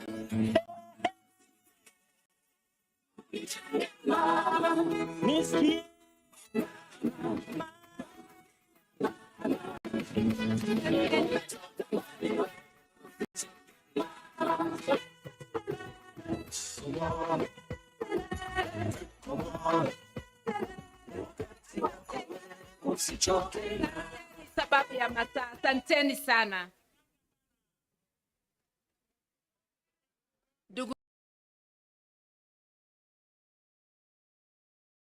zangu na dadangu, viongozi wa chama kutoka Kenya na kutoka bara la Afrika Mashariki au Jumuiya ya Afrika Mashariki, wageni mashuhuri wa Kenya wenzangu, sababu sisi hapa zote ni wa Kenya na wageni wetu wa jumuiya. Asanteni sana kwa kufika siku ya leo. Bila nyinyi hatungekuwa na sherehe. Bila nyinyi hatungekuwa na uzinduzi. I do not take your presence for granted. Thank you very much and bless you. I will shorten my speech because almost everything has been said.